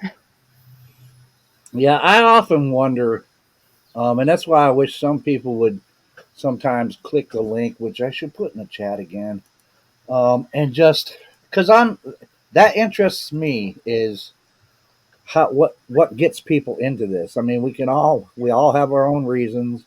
Yeah. Mine I've explained, which is very similar to yours. B, I saw that Patterson Gimlin film, and I saw it probably at least 10 to 11 years after it was done, right? And so basically that really kind of got me into the whole thing. So a lot of people have that in common, but not everybody. I mean, other people, they don't get interested in it until something weird happens in the woods. And then all of a sudden they're like, what was that? And they start looking at things, and all of a sudden it's like Bigfoot. Like, yeah. Because lots of people who've seen the PG film, not everybody comes away with a new religion, They just look at it and 10 minutes later it's out of their life and forgotten. Others look at it and then it's wow to them, and they got to find out more. And the PG film to me was always rather irrelevant right from the very beginning, because with each year that went by and we didn't dragged the critter out of the woods, kicking and screaming. It became, how would you say, the film itself became less and less important as other evidence was coming into play. Like finding the footprints and vocalizations that people tell you about and things like that. That became more important to me than the PG film. Because, you know, and the other day I sat down and listened 2 hours to Greg Long talking about his book, The Making of Bigfoot.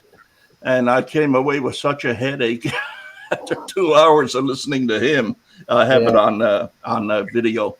And I thought, you know, it's such a big deal. A big one camp saying, yeah, it's a real thing. The other camp saying, no, you can see the zipper. It's a fake, you know? And like people, if you only spent 1/3 of that much energy on finding actual evidence, especially now, 50 years later, Patty ain't going to come to rescue you. She's gone. She's gone forever. You better latch on to something else to support your faith in this subject. Because if she is or was a real Bigfoot, I mean, she got to be dead by now. One would think. Unless you know what, unless they're this mystical supernatural thing that other people are claiming, you know, I don't imagine Bigfoot living to. I imagine, you know, just like, you know, see, because I look at things from the naturalistic point of view. Yes. And I approach it that way. And if this thing is a primate, which it does look like that's what it is, some sort of primate from somewhere. Well, if you look at through history and all the lifespans of the different types of primates, I don't imagine their lifespan would be much longer than any of them. You know, so 50, well, actually now since that film, it's been 55 years. So yeah, she must be dead by now. I mean, who knows? I mean, I don't know how old she was, if you know.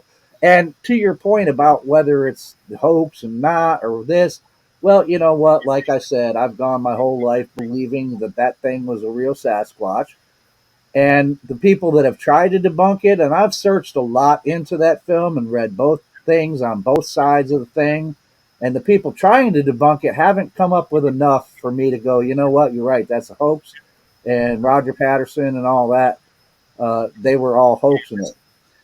But even if it were to me to come out tomorrow that it's absolutely, definitely in red ink, proven, Bob Gimlin and Roger Patterson, along with whoever else hoaxed all that stuff, it wouldn't change a freaking thing for me. Yeah. Me neither. It would not change a damn thing for me. Yeah, I think it was real. I think they are real, quite honestly. Oh, and the one thing, I think I said it in the chat maybe one time, when I did see the video on TV, I was terrified. The fact that we were going to have to go back up to one of the scout reservations. And I very seriously said to my dad and my mom, I don't want to go. If that thing's out there, you know, it can get us, you know, and I was like a little kid. I'm like, that can get us. And they had to reassure me. They watched it too, you know, I was watching the TV. And I eventually, you know, you're a young kid, and it's just one of those things you know, put aside to a certain extent, but it's always there in the back of your mind. You know, especially those nights when you're like sleeping in the family cabin and have all the windows open and all. And the one time I'm like, I need to shut the things, you know, shut those curtains. I don't want to look outside. What do you think that is, B? What do you think that you looked at this creature in that manner? When I'm sure even at that age you knew about bears and grizzly bears and everything else, and a grizzly bear would be much more dangerous than a Sasquatch, you know, but that did not instill fear in you and having to go into a camp in possible grizzly country, or not to the same effect that the Sasquatch did? No, not at all. I knew that there could be bears, and we saw bear tracks, so to speak. Mm-hmm. I was, let's just say I didn't always listen to my parents and stay in a certain area. I like to go off and explore, go to places you're not supposed to go to because, Be there Lynn. weren't a lot of other kids you take off. But the thing is that I had never seen a bear in the woods in any of the forests we were at. Um, saw some prints and things like that, but it was seeing that video of that creature. It was a creature. It wasn't a bear, which you kind of grew up thinking was normal. Um, I don't know if this is where I'm talking about Maryland, Delaware, and Pennsylvania. I don't think they Mhm. have grizzlies in that area. I'm not sure, but No. definitely bears. Black So bears, definitely. you grew Yeah. up thinking things are normal, bears. You have teddy bears, but no, this thing freaked me out even as a kid. And thinking back now, maybe it was my parents' reaction too. I don't know. You just nailed it, B Lynn. Okay. When you said you did. It wasn't a bear. I eliminated that the second I saw that thing. It was a creature that I Creature, yeah. was not supposed to be in those woods I was in. You Mm-hmm. just nailed it, honey. Yeah. Do you think that's what it really is for most people that have that kind of thing? Is that this thing isn't supposed to exist? Never mind that you can, like, for someone like me, with my interest in anthropology and all that, that I could look at it from a distance and say, well, it's a kind of a primate. So I wouldn't be any more afraid of it than I would be afraid of a gorilla. And, from what I understand, I mean, from different primatologists and et cetera, gorillas are very gentle. There's no really any instances of anybody ever being killed by a gorilla or anything like that. So, do you think that was more of it too, B. Lynn? Was that this is, instead of being like, oh, this is some big primate we don't know about, this is a creature. It's a monster, right? Was it? Would you say that's fair, or? Yes. In fact, now you have me thinking about something else. So we, grew up knowing that there were things as bears and sure gorillas and monkeys and things like that. And when you're a child, but then you see that patty creature. But yeah, it was something that was not normal. It was something that was very different. This is like the monster from your Saturday afternoon TV shows, okay, and all. But Jade, I just thought of what you were saying this, but what about today? What about kids growing up today seeing Bigfoot coloring books, Bigfoot signs, their parents or their friends are into Bigfoot things? If they saw one, would they be as freaked out? Or would they Right, be like, oh, cool, it's a Bigfoot? right. I So, think you know what I mean? Like different times in It's, our life. yeah, it's been things. it's, it's been introduced into our society now, whether the people believe it or not. Yeah. And you're right. If they saw something like that, I know they would probably react the way I did. Because Yeah. I think that's you're all. probably going to get the same reaction down through the generations, because what's happening here, it's not just a grizzly bear, it's not just a bear, it's not a moose. It is something that you are ascribing human characteristics to, and that Hmm. makes it a dangerous creature because there's nothing more Exactly. dangerous than a human. And Right. you see that Yeah. critter walking on two legs, turn around and observe you and keep Hmm. on going, you're saying that critter's trying to figure out who I am and what I, well, so what? Bears do that too, I know. But the point is, Yeah. you ascribe human characteristics to it, and it makes you wonder in your head what this creature is capable of. And that's what scares Yes. you. Point Amen. Because he, You on, nailed it. Gary. Point on right there, because yeah, just Yep. as I just said, aside from, yep, I look Well into said. primatology, I try to study it, anthropology, blah blah blah. This thing is a primate. Yeah, that, I mean, just think of how my reaction when I actually freaking ran into that thing.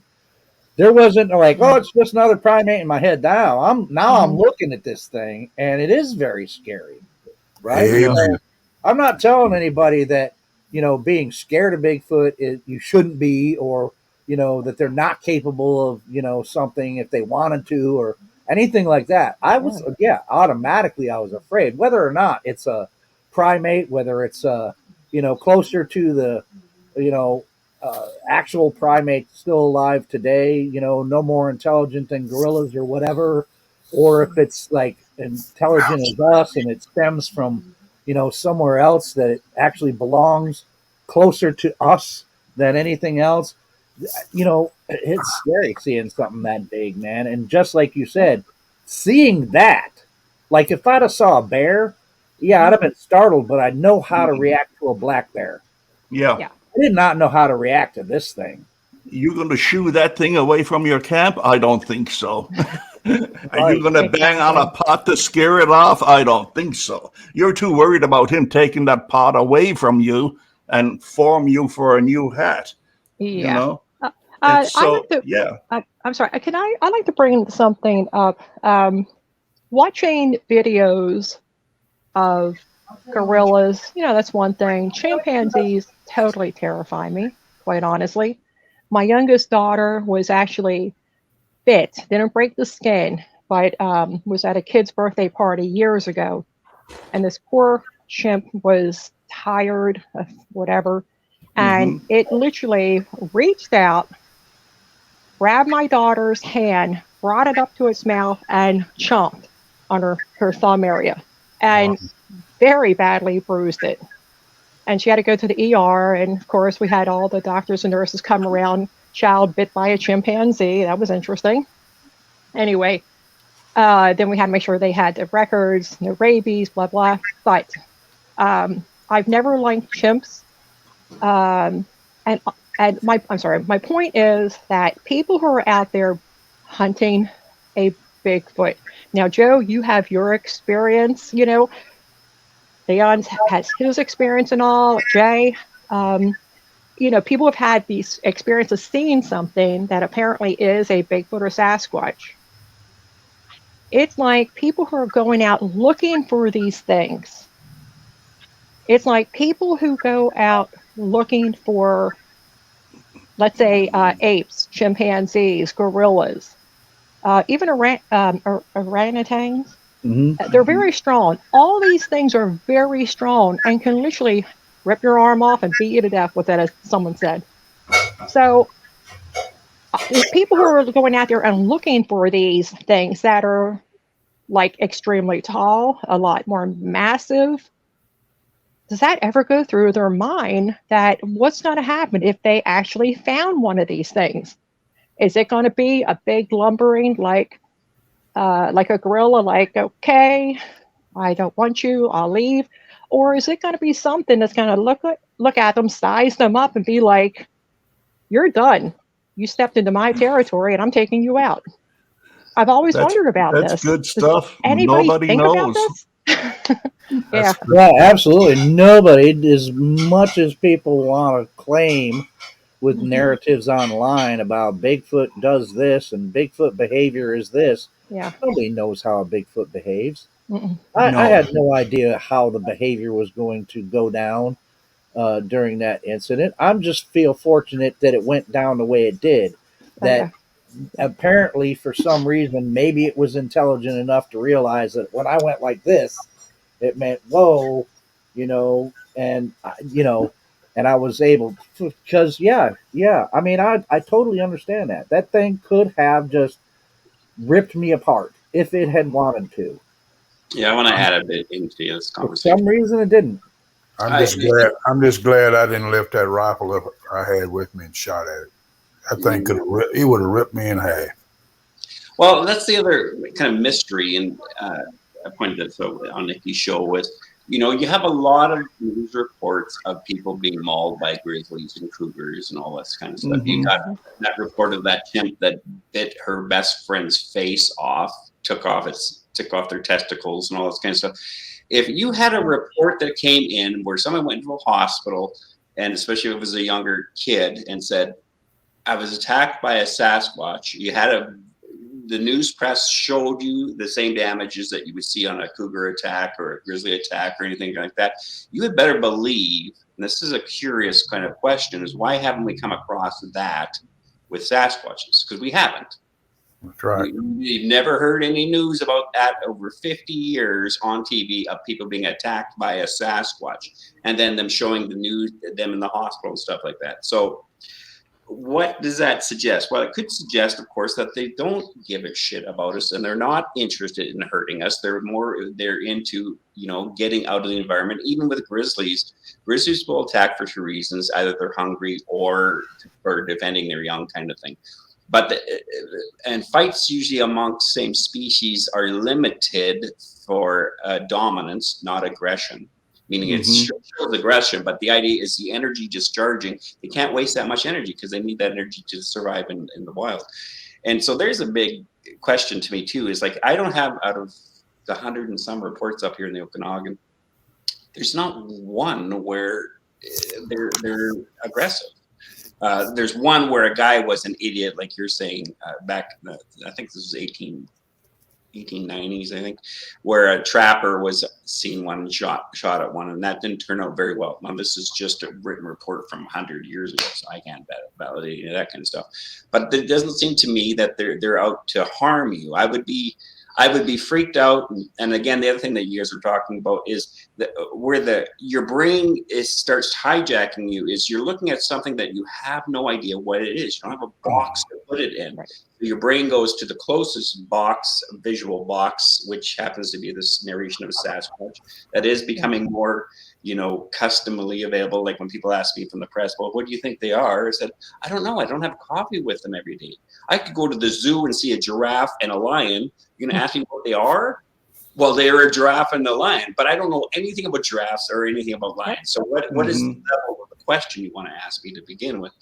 But I don't think, to me, that's one thing that I will use if I bump into them as an adult in my own brain now, mature brain, whereas I'll rest in, I've never heard of any report of them being aggressive. That stopped back in the 30s. Yeah, and even actually it did stop exactly in the mid 30s for some reason. There were no more newspaper accounts or anything of a hostile Sasquatch after that. Right. So that's, so if you get it, like, and again, were they hostile or were they protective? Where they reacted, and like you said, Jerry, about we have a tendency of putting on. Now think of it: your brain's gone through all the files, Joe and Jay, and they've experienced this thing. Even me with a moose. I was a kid at the time, but I'm talking adult world now. But your brain's going to go through everything. Even my encounter, I didn't say, "You guys see that Sasquatch?" To the rest of my family, I said, "You see that monkey on the back of a moose?" That's a 9-year-old's vocabulary, and they're saying. What? And so when you're looking at that kind of information, like for me, the Gimlin film, Patterson tape or whatever, and my own personal experience at 9 is not functionally helpful at all.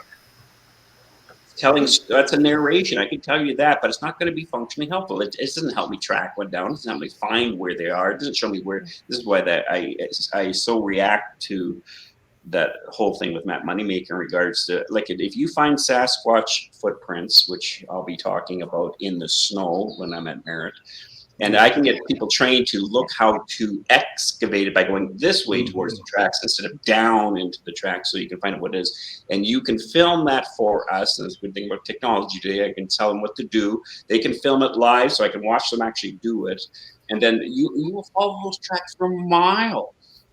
And the thing is, you're going to learn so much environmental data that we need to track one down. Why it bedded there, where it was headed, which direction did it head, what did it feed on while it was there. You're going to find why it stopped there. Did it eat any bark off the tree like a moose does or a porcupine does?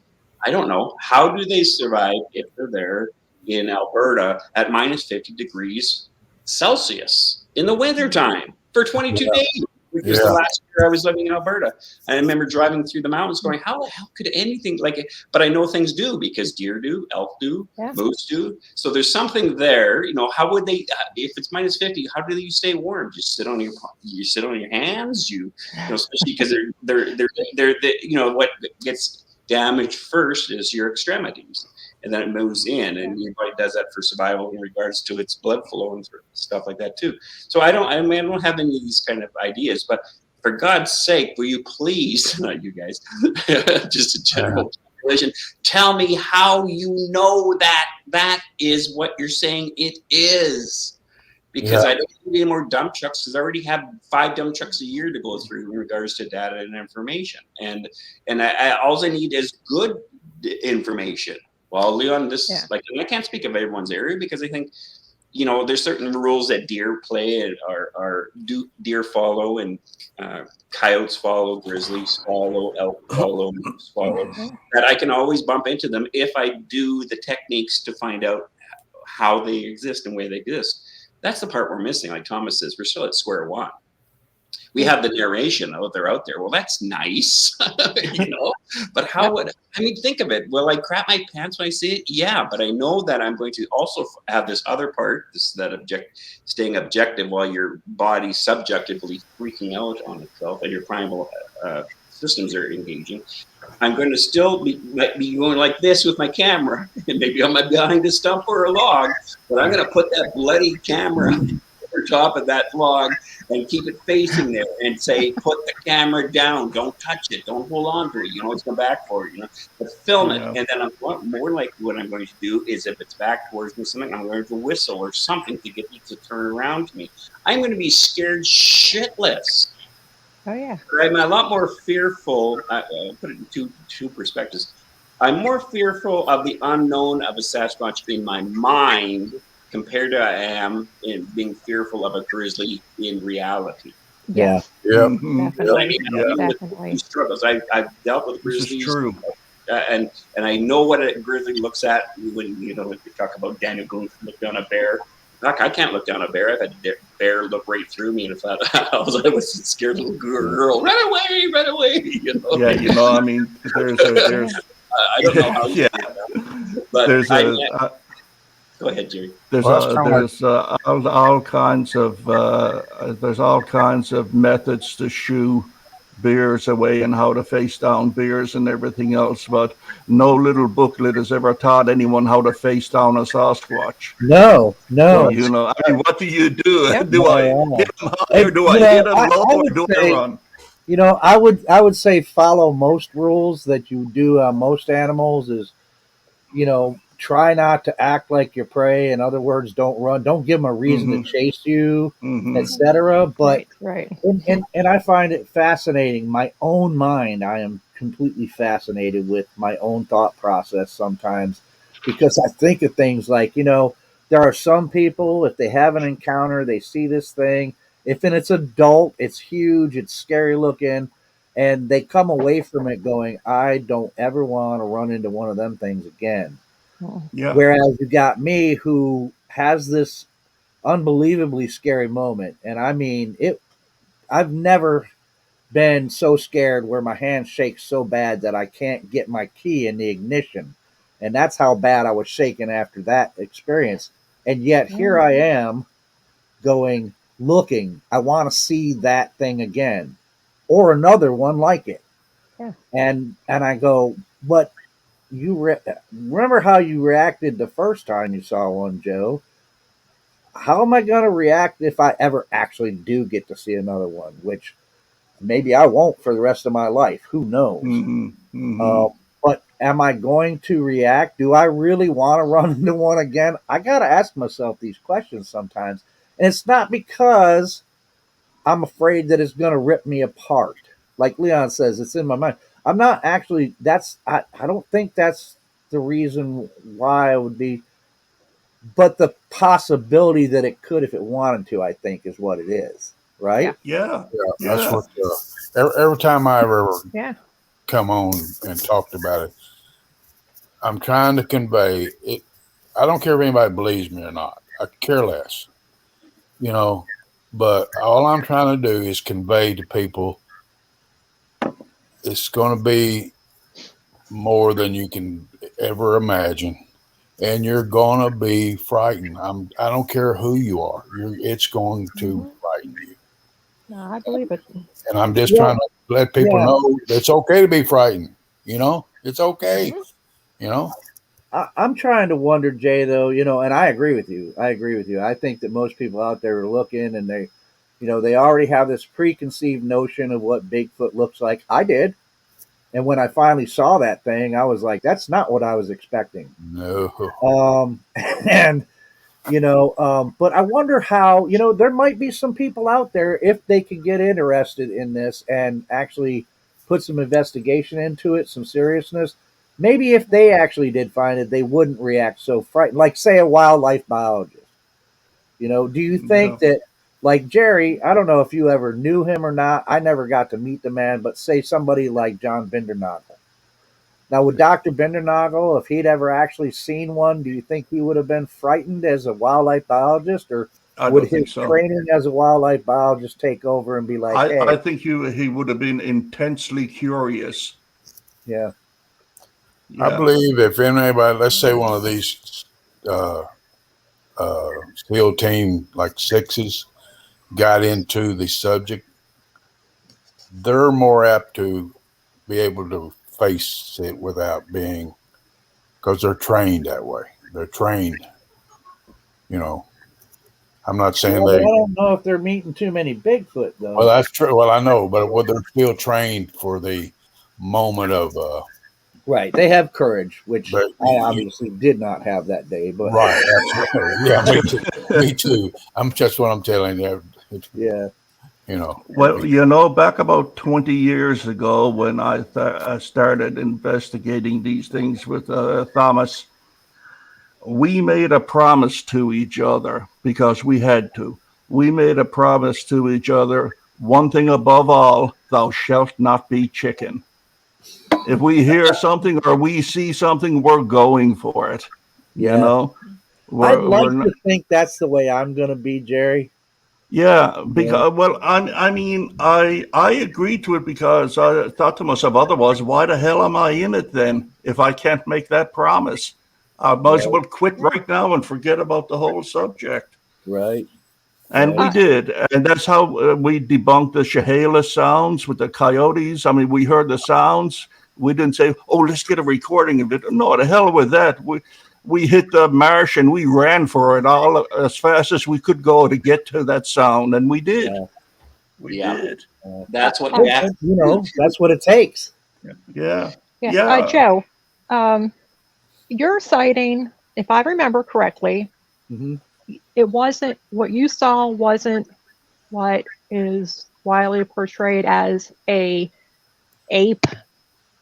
No, an ape human type of thing. Yours was more what was it, like a caveman? Absolutely. Type of. That's the only other thing, only other descriptive I can put on it is that, not like it looks to me, like I said, just on observation, and I'm not claiming this as a fact. It looks like something that's well, as Dr. Meldrum would call it, a relic hominid, man. Something like back in the line of evolution, maybe somewhere off the Australopithecine line, or, perhaps something like Homo erectus, not Homo sapien, but maybe human or on its way, or, that's why I talked in my other show. I don't even know. Maybe it's in its own genus by now. Because of evolution. I have no idea what, but yeah, and that's the thing, because I had already had preconceived notions because of course, the Patty film, and other things of what a Sasquatch was supposed to look like. And I thought if I was ever to see one, I was going to basically be looking at a version of bipedally walking gorilla. Yes. So, and the Joe, reality of it was nothing like that whatsoever. So, Joe, let's say that you do finally get to see one, whatever these are, again, but it looks like the opposite of what you saw. It looks like a Patty gorilla something, I think you're going to be equally shocked and stunned. Oh, And absolutely. in the back of your mind, like, that's not it. Well, I would definitely be like, that's not Rasta. Right. But I mean, perhaps there's, because again, as we say, and we've talked about before, I'm absolutely sure that not every single Sasquatch is going to look exactly the same. Right. You should be able to tell it's the same species, though, unless Yeah. you're talking about there's more than one species of them. And Yeah. I'm having a hard time with that because it is amazing enough to me that just one species that may have branched off somewhere back there with our early ancestors has managed to survive without technology as long as we have. That's amazing enough than to think that like lots of these other hominids may have survived along with us without technology. I think that's not quite likely because I think we wouldn't be sitting here talking about whether they were real or not if that was the case. Good point. Yeah. Joe, from your encounter, could you tell me about the eyes? Not a whole lot. They were dark. That's all I could see from the distance it was at, which was again about 40 yards. 40 feet away from me, about 15 yards, and the the depth of the the brow ridge, the depth of his brow ridge, how deep his eyes were, plus the fact that, as I said, he had hair. It was hanging in front of his face. His eyes just looked black to me. Yeah, I was just wondering if you got a close enough view for, shall we say, intent or whatever, because I mean, when we come across anything human or animal, we pay all the attention to the eyes. Yeah, and that's why the I was eyes are going to tell you what's coming up. Yeah, because Ali's book, A Raincoat Sasquatch in Alaska, I came across a number of encounters that where people described the creature's eyes, and they described them as just black, devoid of intelligence, not so much animal, but there's no intelligence there. I mean, it's like you're looking at a lower life form creature. Whereas you see other creatures that are very crafty looking with their eyes, So I often wondered about that. Are they as intelligent as they're purported to be by some people? There's some intelligence. Or are they just hairy cows? Yeah. Hairy bovines. I get you. No, I mean, I couldn't tell that from looking at him, I can't say that. I could say that I may have, all I could get was, and this is conjecture on my part, the fact that he didn't move after he screamed at me, and I was just looking at him for those few seconds that I was able to, after going like this, and he didn't move, didn't make another sound or anything like that. I don't know. He did have an expression on his face, though, even though his eyes looked dark. I'm just assuming and conjecturing that there was a higher intelligence there, because I think, and I say that because I think to myself, if it was a bear in the same situation, that bear probably would have been coming at me just out of pure instinct. He might have been thinking, Joe, what a little fat man from New York would taste like. Yeah. Right. A bear was like, well, there goes that lunch, but hey, you look pretty good there, fat boy. The interesting thing about Jay's, again, you have to have a J in your name to see a Sasquatch. Jay, Joe, and Jeff's encounter is they kept talking about the mass. So say they're looking at a human. Sorry, Jen. This is all speculation. No, I'm not saying this. Hi, B.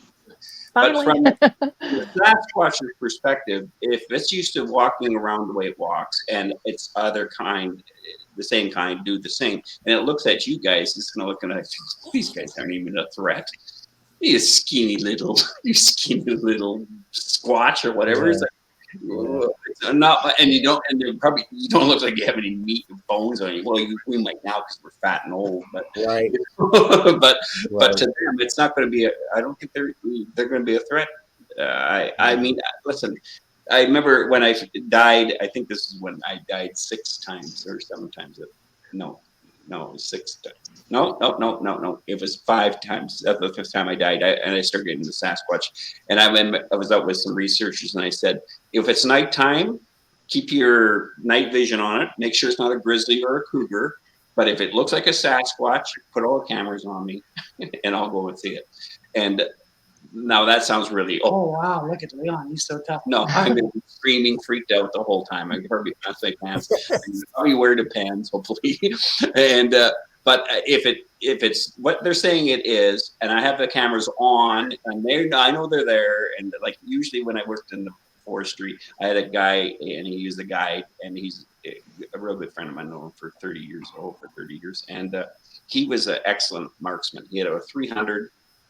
Browning, with one shot he could shoot 1,000 yards. Like he was like a sniper kind of guy, right? And I've watched him do it. So if I had a guy like that would be on my team, that I would have no problem going out there. I'd still be shitting myself the whole way, but at least if I die, I prove I'll be the guy who proved by my death the sacrifice. I will sacrifice my life. Take one for the team. I'll be Oh my God. You'll make millions of dollars, and the issue will be solved, or at least we'll know. But because first of all, I'll be the first person ever killed by a Sasquatch was witnessing, watching it happen. All those are going to say, "Oh no, the fucking Sasquatch!" So what you're saying, Leon, is when you go out Bigfoot and you're going to wear the red shirt and the brown pants? If I was a member of the team, Leon, if I was a member of the team, you could gladly go in my place. Yes. Yeah. Well, I mean, that's the thing is, like you said, Jerry, what you and Thomas did, most Sasquatch people that are so-called investigators, I'm going to say the research titled ones, they won't go investigate. I mean, that's the nice thing about Mac, watching him grow, is he's learning, and that's an important thing. Is I was in the bush, I've been raised in with moose, venison, and all that kind of stuff. I was raised in the kind of a hunting environment. Mm-hmm. But after being out of the bush for so long, when I was in forestry, I had to get back into getting out of the bush willies. But the thing was, I was used to being in the bush willies, so I already had an imprint inside of myself to have to negotiate that with myself. And my brain just spooking me to know the difference between when my brain's spooking me compared to the environment is being triggered my primal defense mechanisms. And I remember this one time on a log, it was the perfect setting, because when I worked in forestry, it was a lifestyle. So you were allowed to take naps if you needed a nap, because you're on 24/7. And I came across this is on Vancouver Island. I came across this beautiful block, and off into the tree line was this huge cedar that had fallen over an old dry creek bed, and it had all this green moss on it. I thought, oh, that looks like a great place to have a nap. So I'm sitting there laying there. Having a nap. My crew's all out in the block doing their job. And I'm sitting there just relaxing, and then I slowly fall asleep. And all of a sudden, eyes just ping open. Bing! And all I visualized was the cougar coming around my neck. I'm in the bush. My guys are out there. I'm nice and relaxed. This is a perfect place for a cougar to ambush. And if you watch Matt's latest videos of the corridor, you'll see he's got this one log that goes across, and he's been filming I think they're bobcats, coyotes, and everything walk across this log. And this log was like a big log. It was every place you go, oh, this is so serene. Yeah.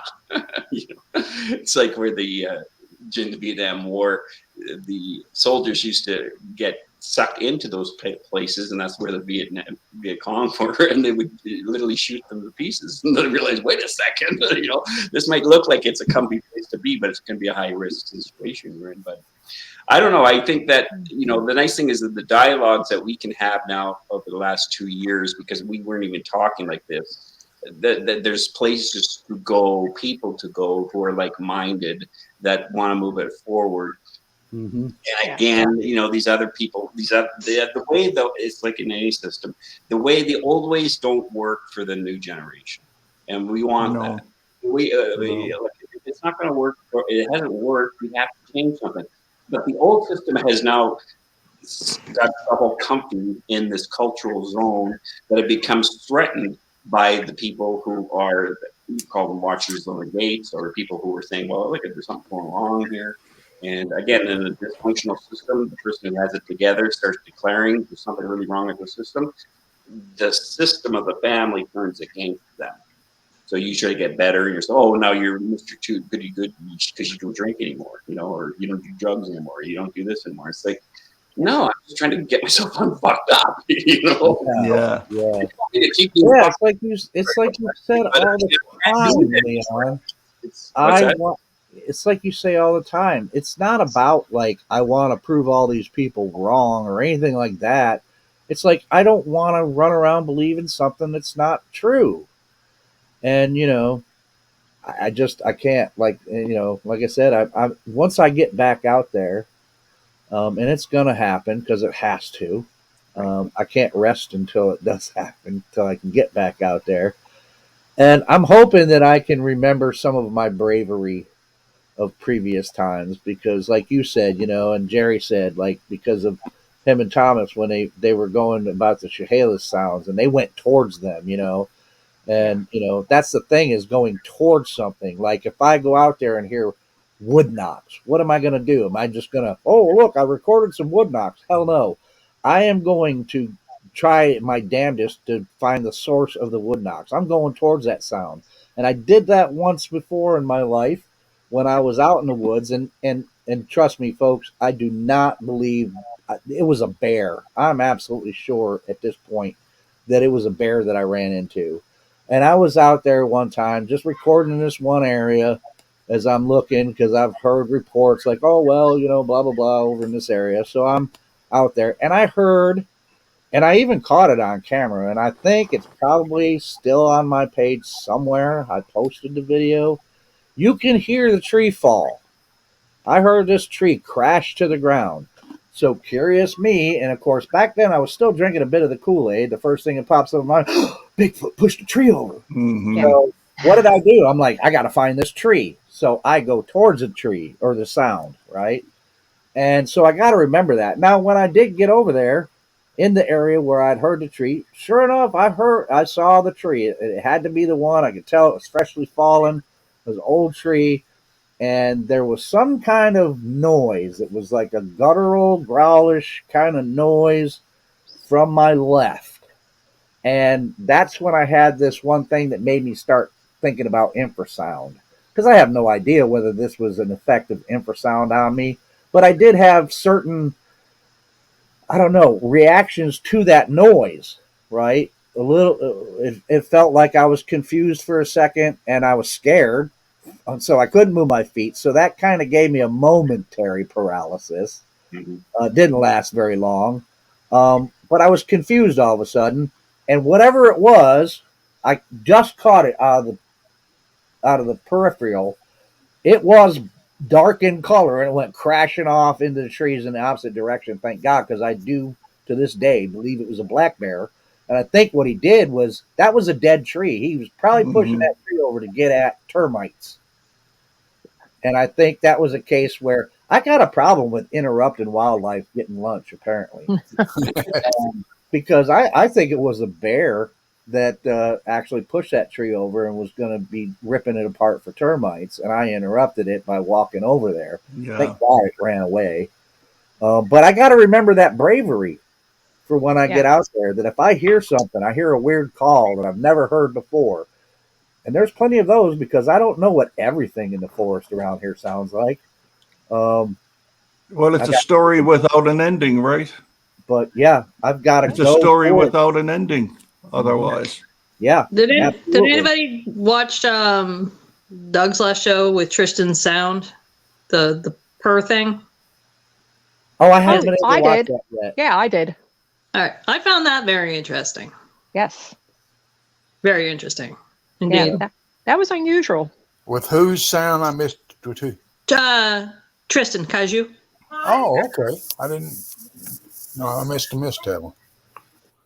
Yeah, it was just this last Wednesday. It's a very interesting show. I'll go back. I had to turn up the sound, and I had to replay it several times, and my sound settings were probably off or whatever, but it was weird once I finally picked up on, that is a weird purr, a purr type of something. I mean, I guess they called it a purr. I don't know what the sound was, but it was interesting, especially for where they were for all at. intents and purposes, it is a good description. I mean, if that's what it's meant to be or not, but that is a good description of the sound. Yeah. Mm-hmm. Yeah, it was. Leon, I have a question for you, if you don't mind. Oh no! I win. Hey, I can finally talk with you. I keep hitting the little thing that's holding my phone here. When you said you had that sighting that it looked like a monkey on a moose, okay? You were 9 years old? Mm-hmm. Okay. When I was, I'm going to guess between 4 and 5, I was out with my dad and a cousin who was about 2 years older than me. And my dad used to go to this place and get like a marsh area and get minnows to like fish with as bait. And I had this weird experience. I went home very just upset and told my mom that I had a bad time because I was on this little walkway where there's marsh on each side, and this helicopter kept flying around me and was trying to kill me. And I was absolutely passionately, trying to get her to understand how terrified I was in this terrible experience. And plus my cousin was making fun of me. What it was a dragonfly. I had never seen one before that I can think of. So the reason I'm bringing this up is, depending upon the age, a couple things. Children, I wonder if children, young people who don't really have any, like we were discussing, have a way to understand what a Satch Squatch is and would say it was a bear. Those accounts of the boy who said a bear held him all night or something when he got lost or whatever. But it's interesting how children will use the only words to communicate to adults they can come up with. And, like you said, you saw a monkey. That's all you knew.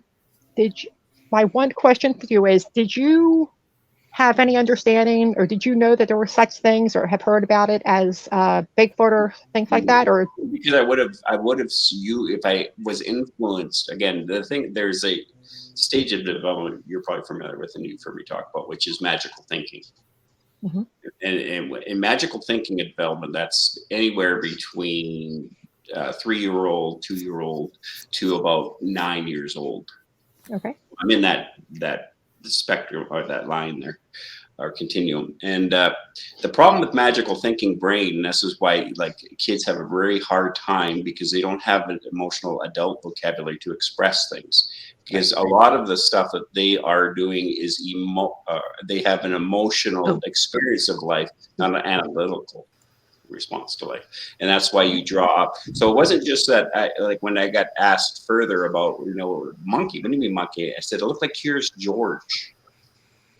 Now that makes sense for my brain, because my brain, I liked Curious George when I was a kid. And that's where it went to. It was the best thing I could come to describe what I'm actually looking at. And I also understand memory. Like it's in a way, it's similar to Joe's idea, or even your story. I mean, you can't, like imagine if you were in the Bigfoot scene, or you were in the big helicopter conspiracy scene, right? And you shared that story, and you're trying to explain to somebody to say, there was a helicopter that flew over top of me and stuff like that, but it wasn't a helicopter. It looked really strange. It was like a dragonfly, and people are going to go, yeah, whatever.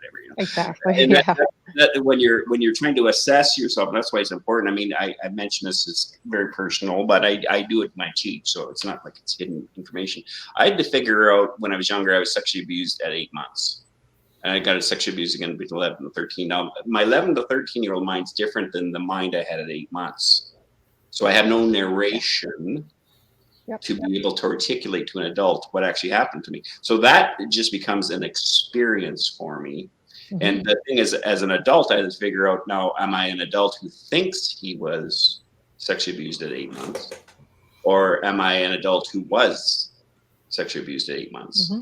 So those are two different realms. And you talk about, there's an important part of the mind, which is your imagination. It's kind of a metaphysical stuff that people can easily get stuck into. And stay frozen at, and that's why I don't believe there's anything, no such thing as an adult, because we're supposed to be adults, you guys, whatever that is. We're children in older bodies, meaning that there's different segments where we got our needs met, where they grew up into the adult body, and other parts that were delayed or stifled.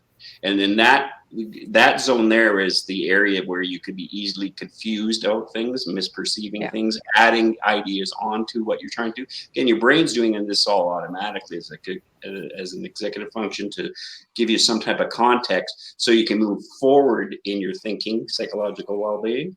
And you hear stories like with Jay and Joe, and even a bit with Jeff, is they're stuck back in that event. Their brain can't kind of move forward from that. So can you give me that question again? Because I went on a bit of a rabbit trail there. I'm not really sure I hit on your question.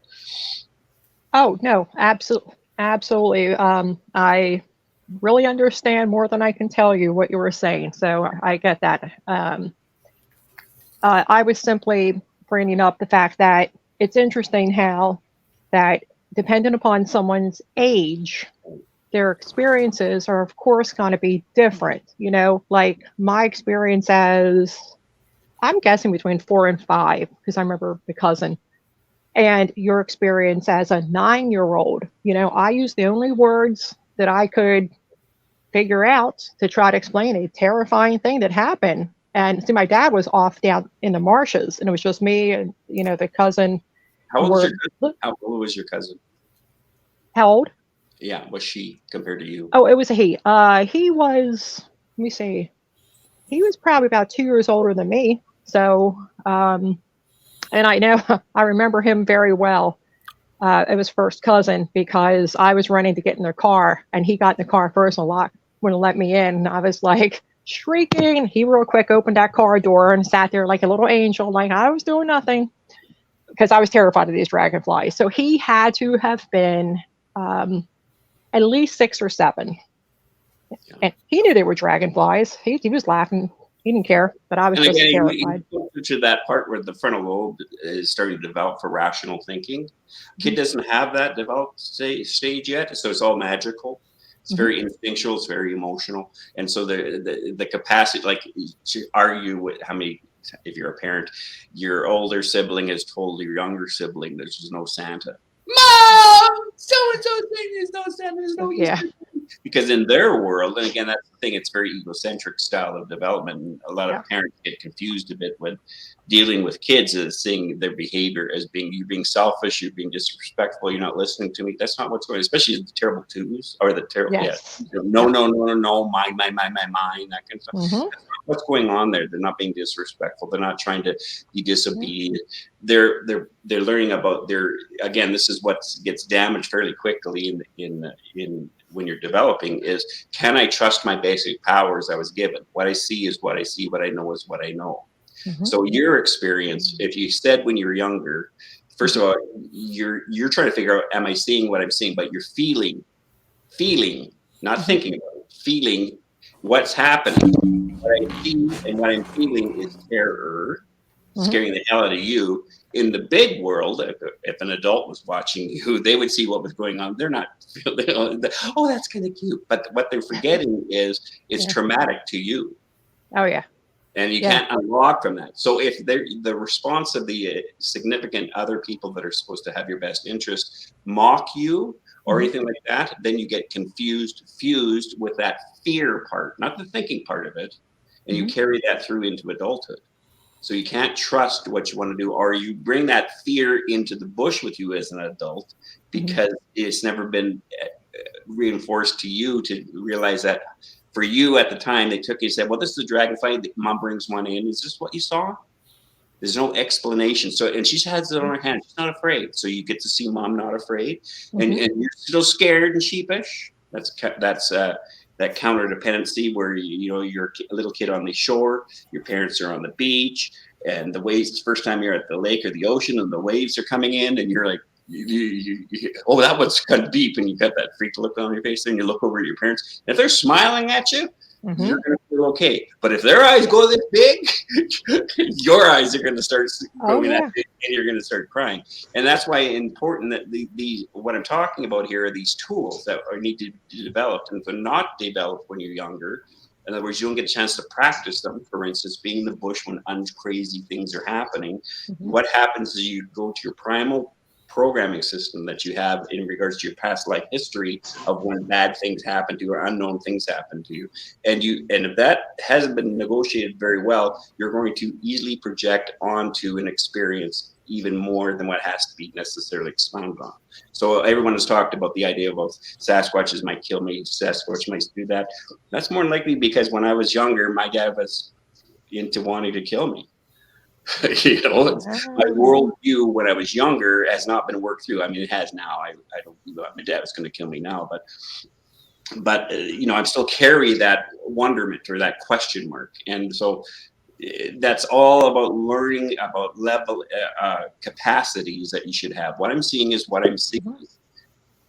If you have a good mirroring source, because a part of our DNA early development comes from outside sources, which is to be healthy parents, they can give me a narration to help me unlock whatever my mystery is by showing me. They're not afraid of it. Look at the size of you. I had this one kid in grade 2 when he said to me, "What's the difference between God and Satan?" I thought, that's a pretty heavy question for a grade 2er to ask. And he said, I said, "Well, you see that ant on the ground?" He said, "Yeah." I said, "The ant is Satan and I'm God." And I stepped on the ant and his smile just went, his smile right up there. And his background story was he was raised in a cult family where he believed he's seen dead people. They would do rituals around this kid. And he was so terrified of going home because the narration that he's hearing is confusing him. For instance, when I was younger, I remember going into my living room. My dad was there, some friends were there, my mom was there. And I said, are you guys listening to the news? And they said, yeah. I said, did you hear about those gorillas who were taking human beings captive? Gorillas talking about gorillas in Venezuela, drug dealers. But they used the term when I was growing up as they're gorilla, right? But I'm hearing gorilla, so I know what a gorilla is. Oh and my gosh. grab human beings, and that's how confusing the brain could take. And that little glitch of an example is how you can misconstrue as you're older what the perception is. That if you don't learn healthy narration and demonstrate it to you, because it's not about what you're saying to a kid, it's what they're visually taking in, because 95% of everything you picked up, you just absorbed by visual watching, hearing stuff. You go like this to somebody, you've seen me do that a lot, that's great. Unless you live in certain places of Africa, that means this. Yeah. But I don't know that in Africa. Here in Canada, we're doing this. So we go to Africa, and we go, "Hey, how's it going?" People on the side of the boat or on the landing or on the side of the river, and I'm going, "Hey!" And they're all singing.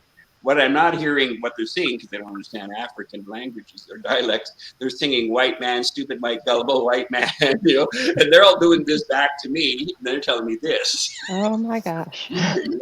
And this is the idea of you pick up stuff you don't even know you're picking it up. Yeah. Or and so it's very perplexing. How many know songs? Nikki did this show where you thought the lyrics were your whole life. You sang this one song, you thought the lyrics were that, and then later that the lyrics aren't that. Or big old jet had a light on. Yeah, all the time. One guy. Hold me close, Tony Danza. Yeah. Or like how confusing for a kid, a pastor, mom and family, or mom and dad are asked by their kid who they go to church every Sunday.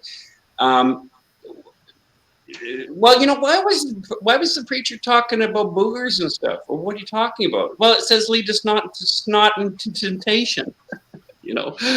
And Harold be thy name. I know Harold. He's he lives down the road from me. It's not Harold, but again, this capacity gets affected, which has a long-term effect if you don't understand dynamics like that. That's why I always say, if you're not a very good, honest person with yourself and looking to be awakened about your own mystery about yourself, curiosity, not your condemnation. That's why you want to figure it out, because why are you condemning yourself? You have great value in words. You've always had great value in words. You just lost the sense of it because so many shitty things have happened to you, like your clutch is burned on your car. So it's easy to feel the crappiness of life, confuse your brain, and especially if you're a little kid, making you think that life is crappy, And if I have a crappy life, you better believe my visualization of anything unknown is going to be evil out to get me. Mm-hmm. And you know what, Lynn, you just, I don't know, Joe, if you want the show to go like 4 or 5 hours, but boy, you just got me thinking about something. Excuse me a second. My Zyrtec doesn't work pollen season. You just got me thinking about a subject, okay, for what you were talking about, like how your experiences as a child and young adult and things like that really have an impact on your adult life and your adult experiences. So we have Joe here. We've got Jay over there somewhere. And, everybody, and you, of course, Leon, who have seen these creatures. I'll just call them creatures because saying all those other names. So seeing a creature, but then say you had an experience as a child of anything, okay, or whatever, but you weren't exactly believed or supported. And then you're an adult and you have an experience, but you're not exactly believed or supported. I think that just makes like Joe's experience, I would think that would just make it all the more confusing. Yeah, let me just interject here. Remember Joe's story was when he got back to the vehicle, he was trying to convince himself he didn't see what he saw. Mm-hmm. Yeah. And that's what I'm talking about. That dynamic of not knowing, of trusting your own regulators or your own basic powers. That's it. Yes, not trusting. Yeah. And so that makes it even more confusing for you in regards to the unknown experience that you're having, because you can't trust what you're saying, and so you keep second guessing. And then you're also talking the unknown, so there's a huge question mark of what the hell is that. That's why it's not. Like, I saw a gorilla, well, I saw Satch Squatch, well, I saw a thing that looked like a gorilla, but was it a gorilla or wasn't it a gorilla, or there's a great video, like I plugged this channel a few times, called the Behavioral Panel. It's the top 4 best body language experts on the planet. I watch them all the time. And so they did that one show where, they talked about, they have different shows about where they do body language on people, and one is about UFOs, and they don't buy any of this. I think Lizenzo or whatever that guy's name was that was supposed to work in Area 51. But then they have another family that were abducted by UFOs, and they totally buy them. They said there's no deception here at all.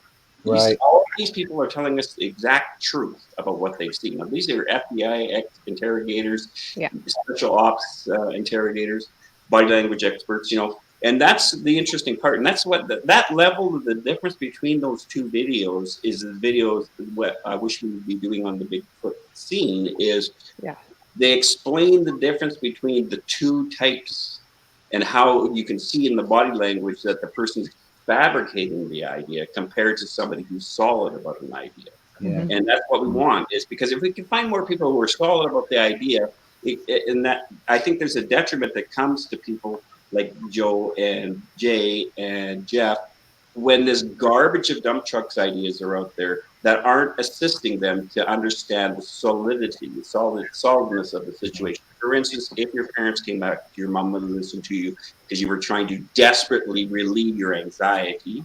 You want to come back to a calm, relaxed state as a kid, but you're not getting anything from her. well, that was stupid. You don't have to be that. Well, I don't need to be told I'm stupid. I'm confused. Is my problem. I'm not stupid. I just don't have the information. And it's the same when you're older. Again, your body gets older, but it doesn't mean it has the answers to all these questions about your perceptual self. It doesn't mean that you got equipped for all this stuff. But your body got older. Or we're adults now. Well, that's nice, but it doesn't mean you're a functional adult, you know. And that's why having an experience like Joe has had, if you come across it again, or if I come across it again, I have a lot of my emotional availability. Now, notice I said I have a lot of my emotions. That includes being a coward, scared to death, but I know them now, whereas before I was confused by them then. Yeah. But now that I've grown up and have grown into not being afraid of myself, because no one's ever died from an awkward emotion. Unfortunately, some people have taken their lives because they misinterpret the body's trying to tell them something. You need some assistance here. You need this question answered. That's why it keeps coming up. That's why Jay's really thankful he bumped into us instead of some of the crazy channels that are out there and hangs around with us, is because we're trying to just be realistically good people trying to figure out a mystery that we don't understand. Yeah. Looking And up- you know, Leon, I think there's a uniqueness about an encounter. It could be anybody, but and I mean, since I can only go by mine, I use mine as an example a lot of times. It's very unique to me, or very, I don't know if that's the correct word I'm using, unique or odd. This thing that when I'm, you know, and these are things that I always think about, or I've often thought about. It's so funny that for years, here I am going through life, giving a possibility, at least, and I would say fairly in my mind, a good possibility that Bigfoot was real. And when I happened to accidentally stumble into an area where there was one doing whatever he was doing with the deer, I'm in my Jeep going, I I didn't see that. What the hell? That was you know, and there's some parts of these encounters you can't convey to people, you know, just by words. They don't. You can't convey the confusion that you have. Even like in my situation of somebody going, yeah, I'm looking for Bigfoot. There's a possible, really believing there's a possibility that these things exist, but then actually having it confirmed. It's a weird dichotomy, man. I don't understand it. I still haven't been able to wrap my mind around that part of it. It's like, you know, my first reaction was no. Hey, Joe, before you say anything else, when you went back and got in your car, it was kind of like when I was sitting on my stump for that 10 or 15 minutes Mm-hmm. in shock. You were in the same situation in that car. Mm-hmm. And all of a sudden, it's like I had this cold chill run through me. Like, snap out of it. You got to get out of here. Yeah. That's Yeah. kind of, I had this chill kind of went up my spine, like, you're not in a good place, you know? Yeah. So I thought Well, I don't know if it was so much that with me. Yeah. But there was a point to where I was like, well, I'm not going back out there now because, you know, of course I'm thinking it's probably mad at me in the first place. So why mess with, you know, something that's mad at you?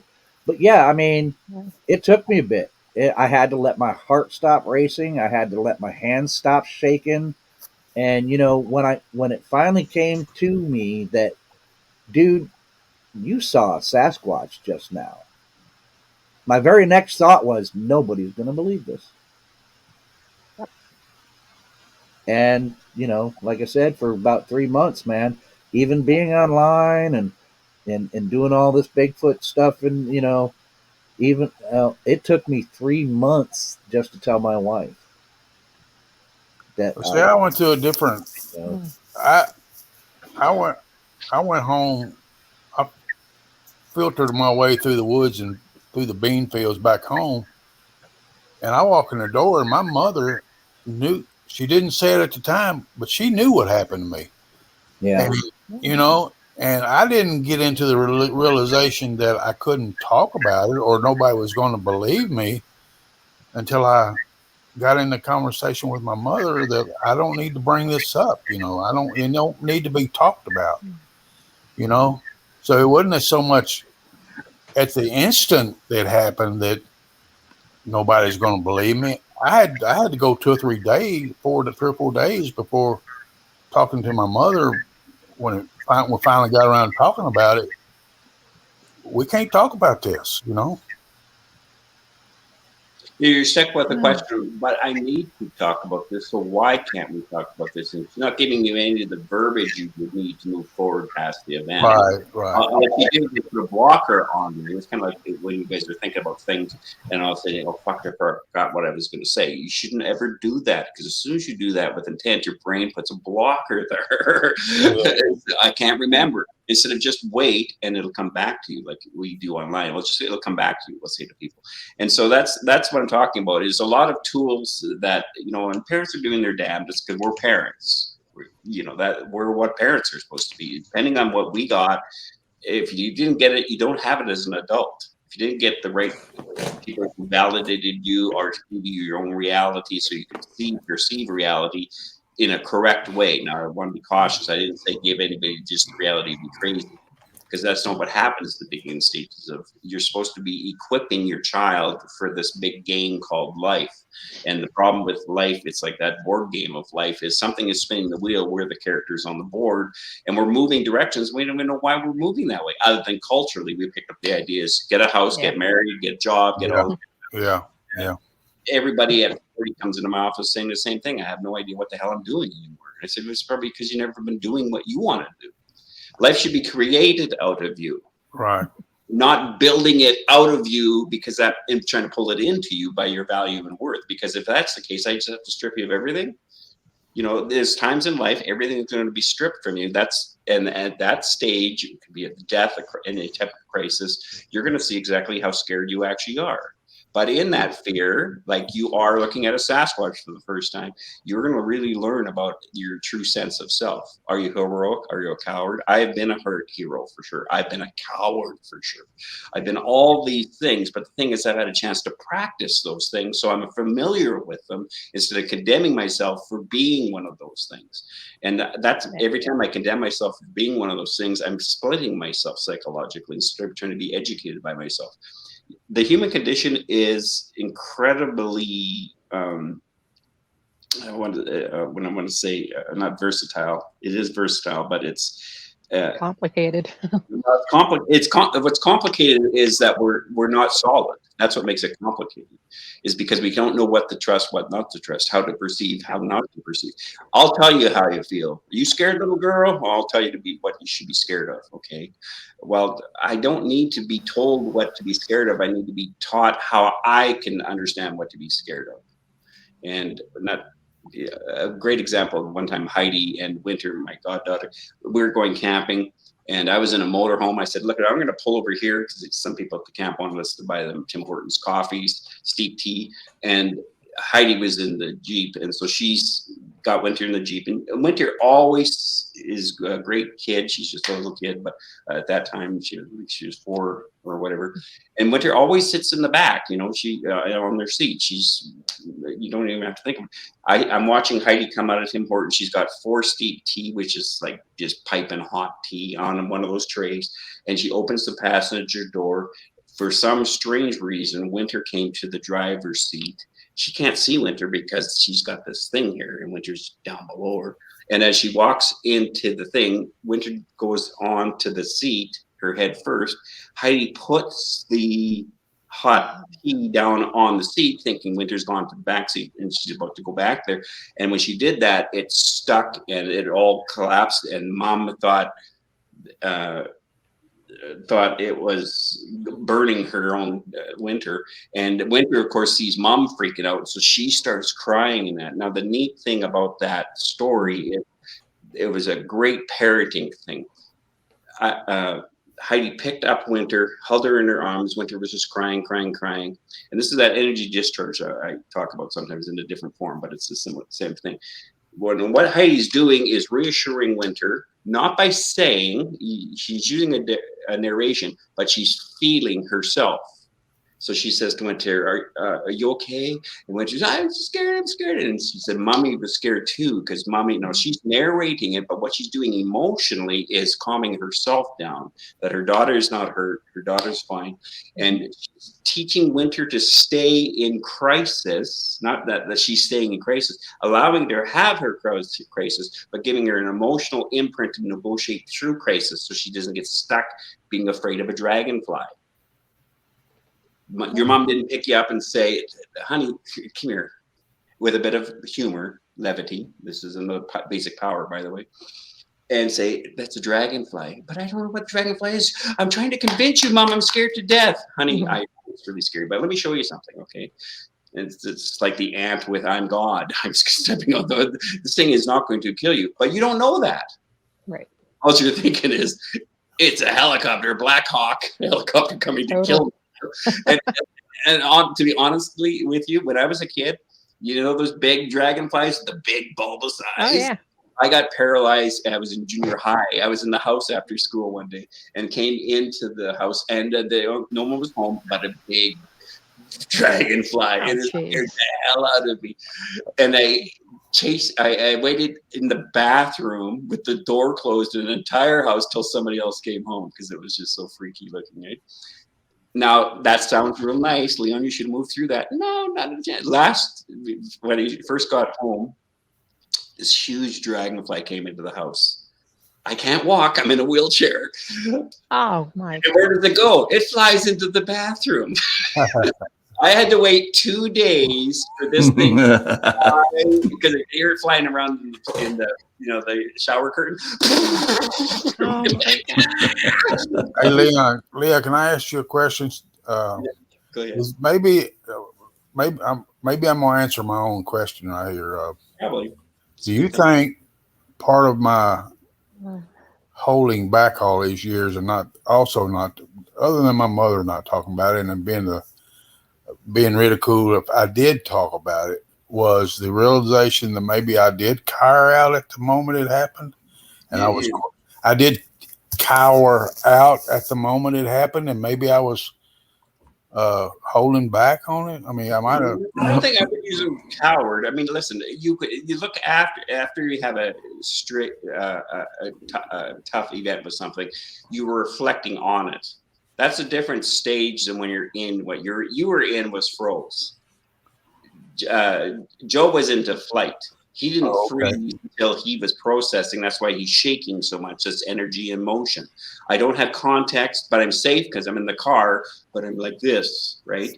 And you're now frozen on a chair for 20 minutes, or not a chair, on that stump or whatever. You're frozen still in the environment for 20 minutes. He's out of the environment and back to his house. So it's got nothing to do with cowardness. I'll give you another example that happened to me in the bush. I was working up in the Liard River, and Liard River is very close to the headless, what's it called? Headless Valley. Yeah, Headless Valley up there. Yeah.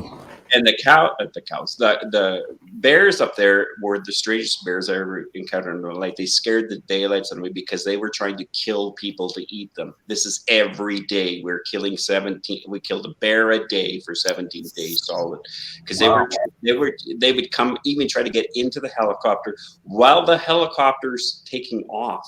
Wow. Yeah. Like that's the strangest thing. So the first night we were there, it was a fly-in camp with a helicopter. The first night we were there, and this is in the springtime, a 500-pound black bear is coming through a tent. This is after 45 minutes of a girl starting her monthly cycle. Mm-hmm.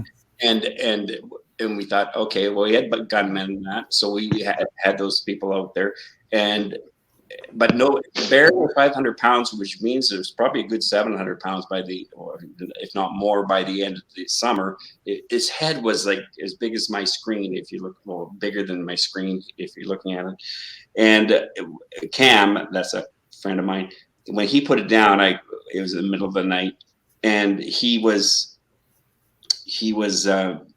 I walked up to him where the bear was, and the bear was on the ground, and he was crying, and he said, "Jesus, is a beautiful bear. It sucks that I had to kill it because of this kind of thing." Now, this is before we even knew these bears were this kind of bear, style of bear. And then it ended up happening that every single night after that, no one can fall asleep until you hear this. So one night while we're there, I'm hearing this, help me. It's the middle of the night. Help me, God, help me, somebody help me. And I thought, holy fuck, we got somebody dying. Now I sat there, I'm in a nylon tent. There's 2 crews, one with 50 people, one with 40 people. My crew is 40 people, and they're all in tents as well. And I'm hearing this echo through the nights, the crisp night, you know, that how the sound goes, help me, God, help me, somebody help me. And I stood up in my, I had a cot, and I sat on my cot, and I was in my little pup tent, and I'm thinking, my God, what the hell is that? And then I thought to myself, and this is where you face your reality. You're really confronted with your sense of reality. And I thought, and I hear somebody in the tent next to me, Leon, can you hear that? And I said, yeah. What are you gonna do? And I'm sat there thinking to myself, what the fuck am I gonna do? And I thought to myself, I kept having this war inside myself. Do I go and see it, or don't I go and find out what's going on here? And I thought to myself, if I don't go, and if I was that person and somebody was out here and they were awake and they were hearing that, I'm going to be pretty pissed off if I'm in trouble. And I was a coward at the beginning of it, but I turned into a hero at the end of it, which was I got up. I didn't want to get up. I didn't want to go up there. I realized it made me cry. Sorry. But I realized that I love these moments, by the way. This is what I do when I'm teaching. Because I realized I had faced myself, my real self. Are you going to do something about your life? Are you going to do something about this situation? And the bottom line is I didn't. I was too terrified. I was too scared. I would get it, or as a coward. But then I thought to myself, fuck it. I'm going to go, you know, I have to die for this person. Damn, and I remember getting open the tent flap. I'm standing outside. No one else is up because everyone else is paralyzed in their tents. And this one guy said to me, hey, are you going to go check it out? I said, yeah. You want me to come? I said to him, this is a good friend of mine. I said to him, no, you just stay in your bed. That's fine. You know, like that. I just said, no, of course I want you to come. And, you know, I don't even want to go out there because I don't know what the hell that's all about. It turned out, that whole story, it turned out it wasn't a positive ending to the story. It wasn't that they were attacked. What was happening was one of the girls was dreaming and reliving being sexually abused by her dad. wow. Wow. And I didn't know that. No one else knew that because you're killing a bear a day from it, trying to kill people. And I'm just thought, that's your biggest scare. You know, again, that's priming in my brain because the environment is telling me this is how deadly this is up here. But it was one of those things about you're not a coward when you're processing stuff like that. Yeah, I can see I have been a coward in my life. There's a good example at the beginning of the story. But I was proud. I don't even say I was proud. I was surprised that I got out of the fucking bed.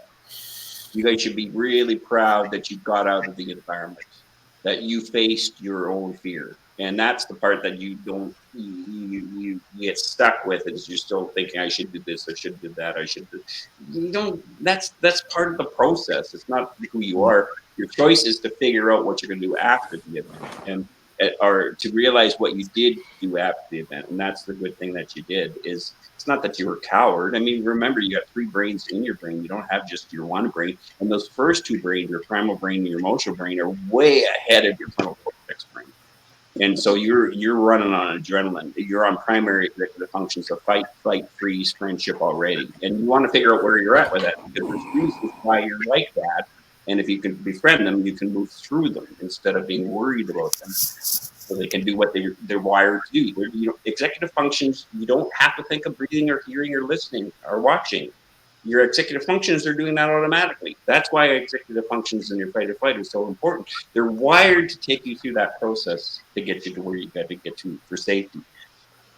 And you guys are far from cowards to me. You've never been a coward ever. Now, I'm saying that even though no, I'm not, but you should have heard that when you were younger. Your mom should have said to you, and it's not a blame game, because your mom probably the same thing happened to her. Maybe, I don't know. Your mom, that's what happened. Yeah. But the idea is she couldn't say nothing. She knew what happened when she did say it, so she loved you enough to try to protect you for it, but she didn't give you the whole story. and that like I seen one, I was terrified. This happened to me. Sometimes it's okay to just, come and talk to me about it so you're not stuck there. You can always go back and talk to her. And she's invited you. It's important you say those words because the kid's looking for information. You guys are looking for information. You come online, you got dump chunks of garbage information that doesn't help you. And then you have people claiming all this stuff that's never seen the Sasquatch. The Sasquatch do this and that and this and that. That's got to drive you nuts. It's abusive actually to you. If it was change the topic of Sasquatch from Sasquatch to something else, it's abusive. No, you weren't really sexually abused. No, Dad the grizzly wasn't hitting you. No, I was there. I would know. But I'll make you second guess it. It's called reframing, and that's a lot of times. Your kids are very elastic. Down the road, you want to be there for everybody. So everyone's their kids, basically. We're all want to be. We're looking for allies. We're not going to be right. We're looking for good information with allies who are trustworthy. So yeah. Holy cow, that was deep. Thanks a lot, B. Lynn. Sorry about that. Hey, I have questions. I finally got something where I could get on the thing. And Jay, no way were you a coward. And I am sorry. I don't remember. Did your mother have an encounter or anything? Yeah. She told me when I finally started talking to her 4 days later. She told me what had happened to her when she was a 13-year-old girl. So that makes good sense then. Yeah. That's what I mean. She's still a child. Oh well, this was fascinating. You got to get going, Jerry. I got to bounce, man. Yeah, well, thank you for coming on, Jerry. Yeah, the grass, I can hear the grass getting longer and longer as I sit here. That's getting warm here, man. Absolute pleasure, guys. It's been a nice morning. It's still morning here. Well, 12:30. It was a nice way to pass the morning. Back at any time, Jerry. Nice talking to you, Thank you, sir. Joe. I appreciate it. Wonderful talking with you. Thank you. Nice to meet you, B. Nice to meet you. Same. Yeah. Nice to meet you. And nice Jaber, Jen, and Leon, if I don't see you, B. Oops. Oh, close up a little there. He goes up right there. That was good. Yeah, I'll see you in 2 weeks, I think. So 2 weeks, 2 weekends from now. No, what am I talking about? May the 13th. Yeah. Anyway, hey, Joe, been a pleasure. Thanks for the invite, man. Thank you, sir. Okay, I'm out of here. Take care, guys. Bye-bye. Hey, I got to get Jay to say, and I'm sorry, Jen. We're all Jays. We're all so, yeah, I'm always late. So, Jen, how are you doing? I'm doing all right. Good. Our elevator's still broken in our apartment building, so I'm kind of stuck where I am because I can't do all the stairs yet. I was going to say, tell me you're not trying to do stairs. Well, the one day I had to go out, and I went down to the elevator. Nothing. Could hear it. It's like ka-thunk, ka-thunk, ka-thunk, ka-thunk, and I'm like, you've got to be kidding me. No. So I hobbled my busted butt with my cane down the staircase, went and did what I had to do, and luckily my roommate woke up when by the time I came back, and she's like, I'm like, hey, elevator's broken. She's like, I'm coming. She came downstairs and took the stuff I had to carry up because I can only carry so much weight, and then I'm trying to hold on to the railings. And oh my gosh! But yeah, 3 days now, and it's still not fixed. So wow, and a weekend coming up too. That's not fun. Yeah, it's like they can finally clear me to leave the house, and I can drive short distances and walk short distances. What am I going to do? I'm stuck in the apartment because the elevator's broken. Well, you could be my inspiration when at some point, I have to get my right knee replaced. It's needed for quite a while. Auto accident, truck accident, whatever. One surgery, total messed up. But that's why I'm like, just so admiring you. It's like you had a hip done, and you're driving and you're up and stuff, and it's just like, good Lord. Yeah, well, good. I mean, because when they redo your hip, the whole length of your leg changes. Oh, okay. And they have to reset it to the right length and everything. Oh no! So my kneecap is now like the whole side of my knee is all bruised. Mm-hmm. And the kneecap is sore because where they pull on your leg and torque it and twist it and do all that stuff to. Yeah, it hurts just listening to you. Yeah, Gosh, my knee's starting to hurt real bad now. As a matter, no, just kidding. that's making me hurt just listening to you. Yeah, Oh, what they do to get that joint in there is it's a little brutal. But you were up fast, it seemed. Unless I was missing days off and on online. No. I had anterior hip replacement. Okay. So you walk day one. You are weight bearing day one. Yeah, just like a knee replacement from what I hear. Yeah, when you get the anterior done, you stand up at the hospital and walk out of it the day of. Okay, but how long? But you seem to be like fast even at home. Most people they use the walker for 1 to 5 days, and then you're on the cane. Okay. So I'm on par with that. They don't try and go anywhere or do anything for your first 2 weeks. Okay. And then about 3 weeks, 2.5 to 3 weeks in, they're like, oh, you can drive, but short distances as long as you feel okay getting in and getting out of the car. Okay.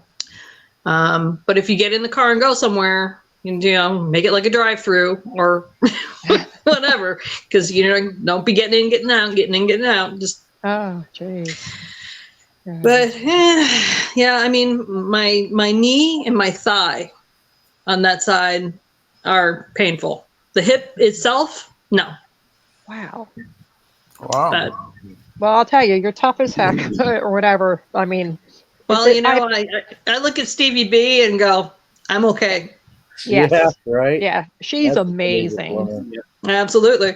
Yeah, hey, Jeff, what's up, man? Hey, Jeff. Hi, Jeff. Hey. Jeff.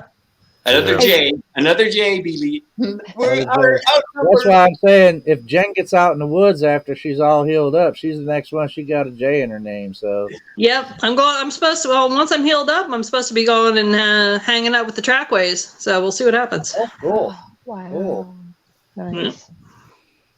Hey, Jeff, I finally was able to, through a little issue today, but finally able to get online. I'm sorry it didn't work out the other day in your show. That's all right.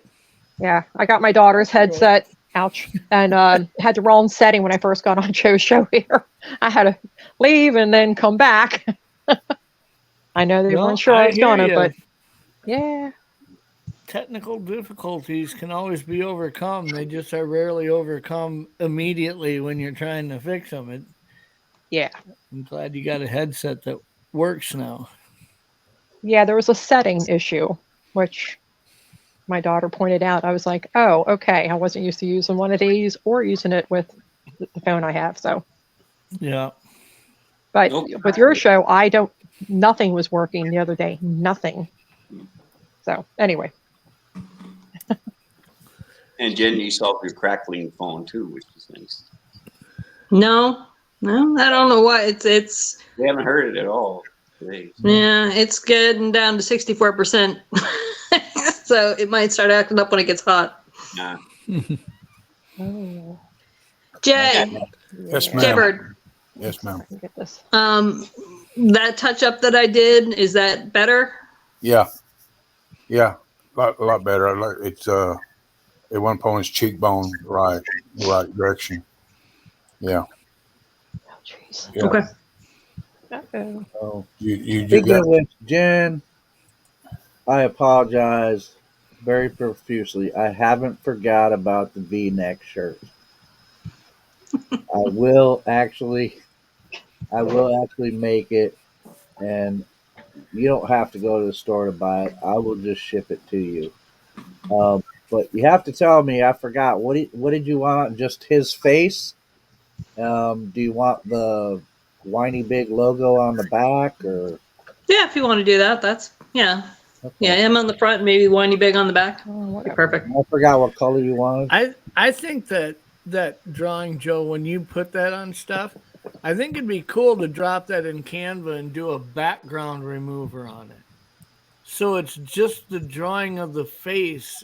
Oh, I'll give that instead a shot. of a square of whiteness. You know what I mean? I get you. Yeah, I get you. I think it would look 100 times better on a shirt rather than having a square on a shirt, you know.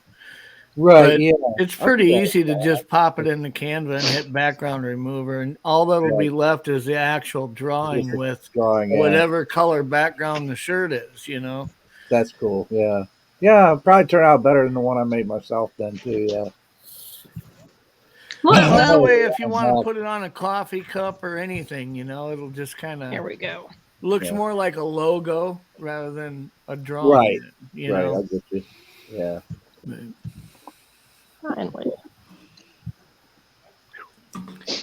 Jen, you Man, mentioned I your was phone. watching you guys for a while here, and it was emotionally draining. I was like,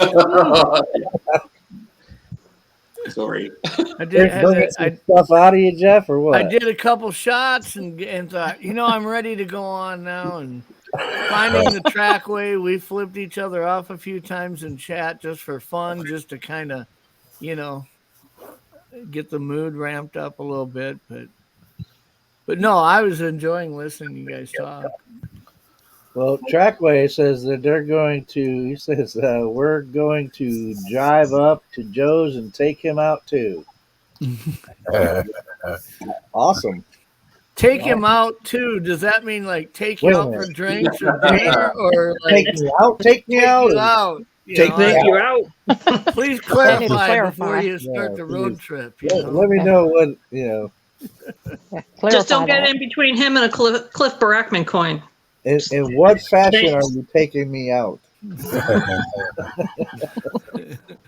Like permanently, or Yeah. that would Oh, be hit the link Trackway. You have to explain yourself now. right. What were you asking me, Bay? Oh, you mentioned something about, I think it was you, about the charger on the phone. And I looked and I was like, I'm down to like less than 20%. I was like, I think I need to get the charger on fast, which I did. Yeah, this one Yeah, I had to change the cord because the little one that I had the thing plugged into was getting overheated and it quit charging. Oh my. And then I took the phone and I just put it on the cordless charger for a little while and let it let it beef back up. It's going live really eats that battery up and those. Yeah, phone. Yeah. Yeah. I've managed to do it. I think once or twice. The one I remember the most was I believe it was who was I on with Steve, or I was camping at the time and I had no idea that I was going to be even able to broadcast from out there, but I managed to jump on with the link and I forgot who it was, but then I had to get off because I heard some weird stuff or something like that, and I'm like, I gotta go, guys. But yeah, but it sucks the battery down like quick. Mm-hmm. There he is, Trackway. Hey, I got the challenge thrown. Yep. Hey, Trackway. Hi, everybody. Hello. Take me out, are you? Yeah, we're going to go squatching. I don't know about the drinking part, but we'll go squatching. Oh, I don't care about the drinking part. But I'm always ready to go down and look out for Sasquatch. And then we'll go from Joe's house. We'll drive up to Jeff's, and we'll get on Jeff's boat, and we'll go out on the lake, and we'll fish. And That'll be a good drive, but yeah, that'll. Yeah, I was gonna ask you if y'all live next to near each other. Apparently not. No, if you were to come to my lake house in northern Minnesota, I don't know how far it is to where Joe is in New York, but I had drove straight through one time when I was younger on a motorcycle from here to northern New Hampshire, and it was like 30 hours straight. Yeah. So I would imagine it's probably 22 hours probably to where you are, I would suppose. Yeah. Well, even for me, I mean, I'm in the most, well, not the most, but I'm kind of in the middle and kind of south towards the Pennsylvania border in western New York State. So we're fairly close to Lake Erie. But still, from here to where you are, Jeff, it'd still be a hell of a Yeah, drive. it'd be worth it. It'd be fun. Oh, I'm sure. I'm sure it'd be fun. I wasn't gonna. I don't know. We had something crazy happen here last night. My boys were downstairs. My boys are 18 and 17. They both, are really big into firearms and shooting. My oldest son shoots these 3-gun competitions where you shoot an AR, a pistol, and a shotgun all on a course. Wow. Anyways, he was downstairs doing homework in his room. It's like 10:30, 11 at night. And I'm upstairs in the kitchen and I hear him screaming downstairs. What the fuck? Freaking out. And I thought, what's going on? And he says, a woman just screamed outside my window and smoked to the side of the house. Wow. And he comes running up the stairs with his AR. He already uncased it out of his closet and he's running upstairs with his AR. And of course, I kind of freaked me out. I go run and grab my AR and I walk out on the deck. And right away, I'm outside. This is all within 20 seconds of him doing, screaming like this.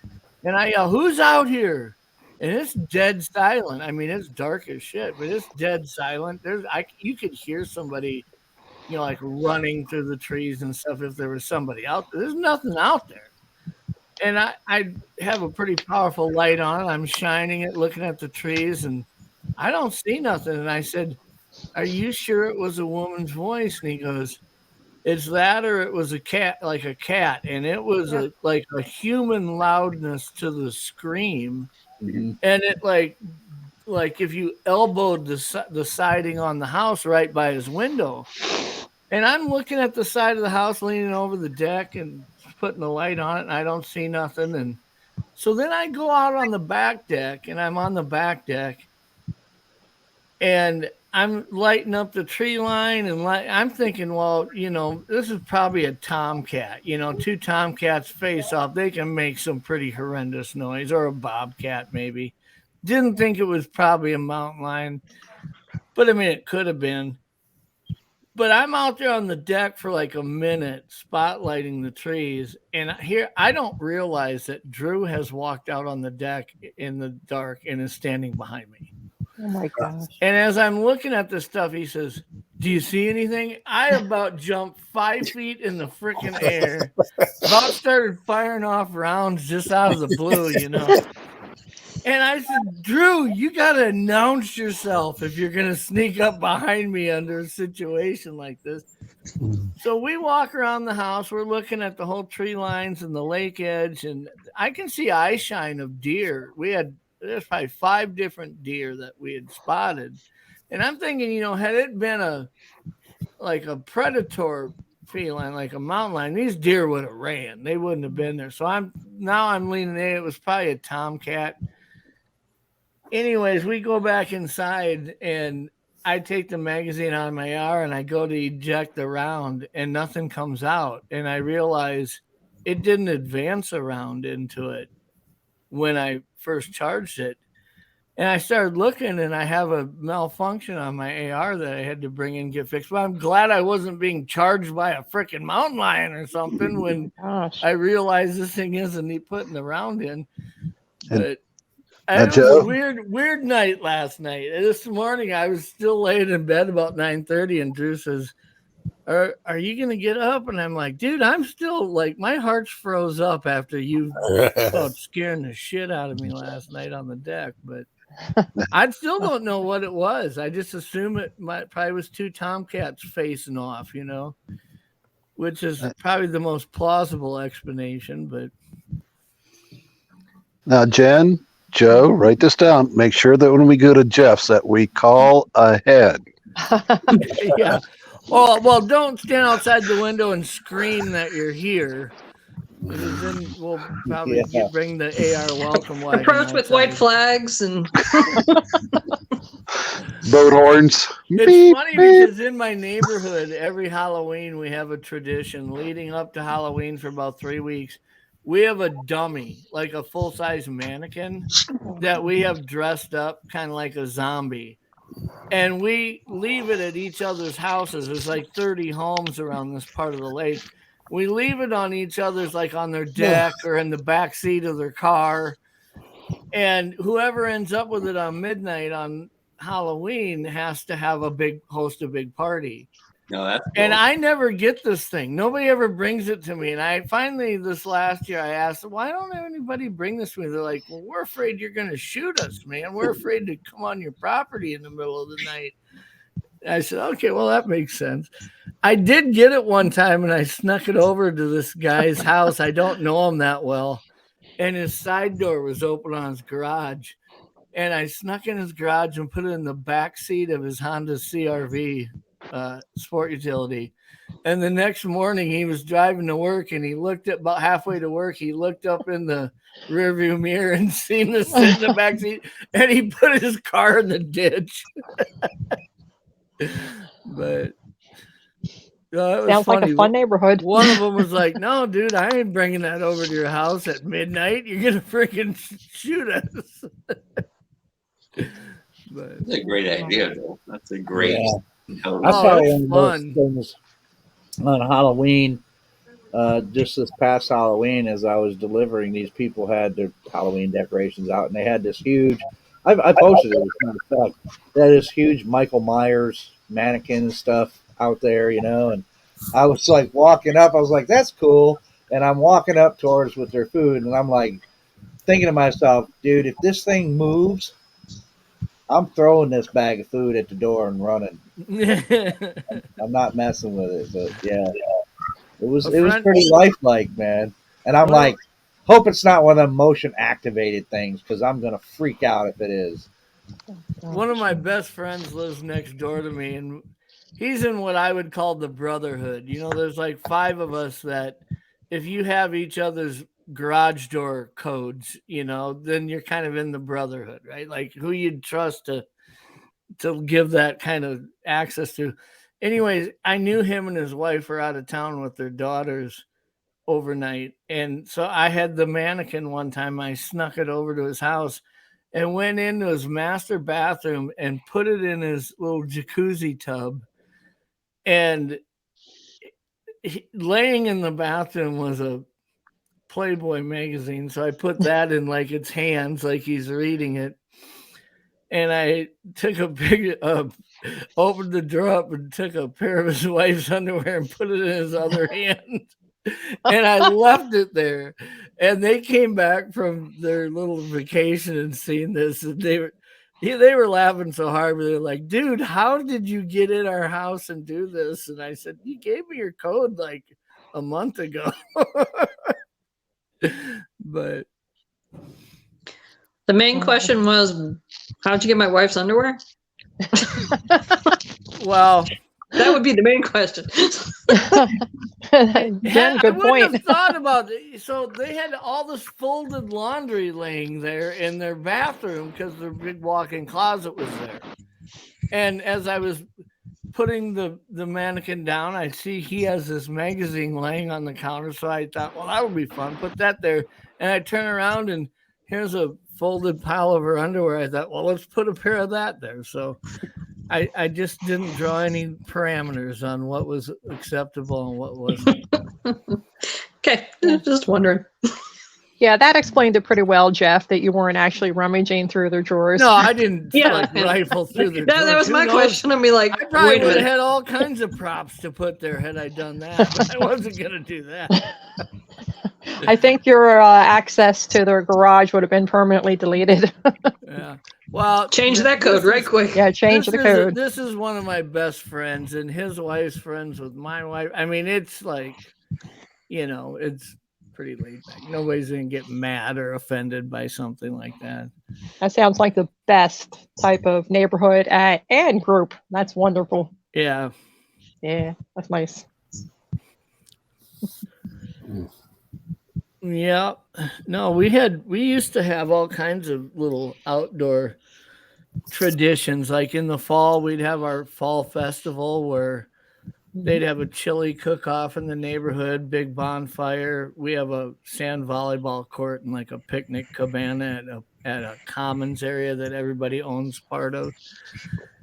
But we'd go out there and shoot trap, and kids have a pumpkin carving contest. I mean, it was like a whole day-long event. And throughout the year, there's like 5 or 6 of those. So it's a pretty close, active neighborhood, It sounds incredibly great. Nice.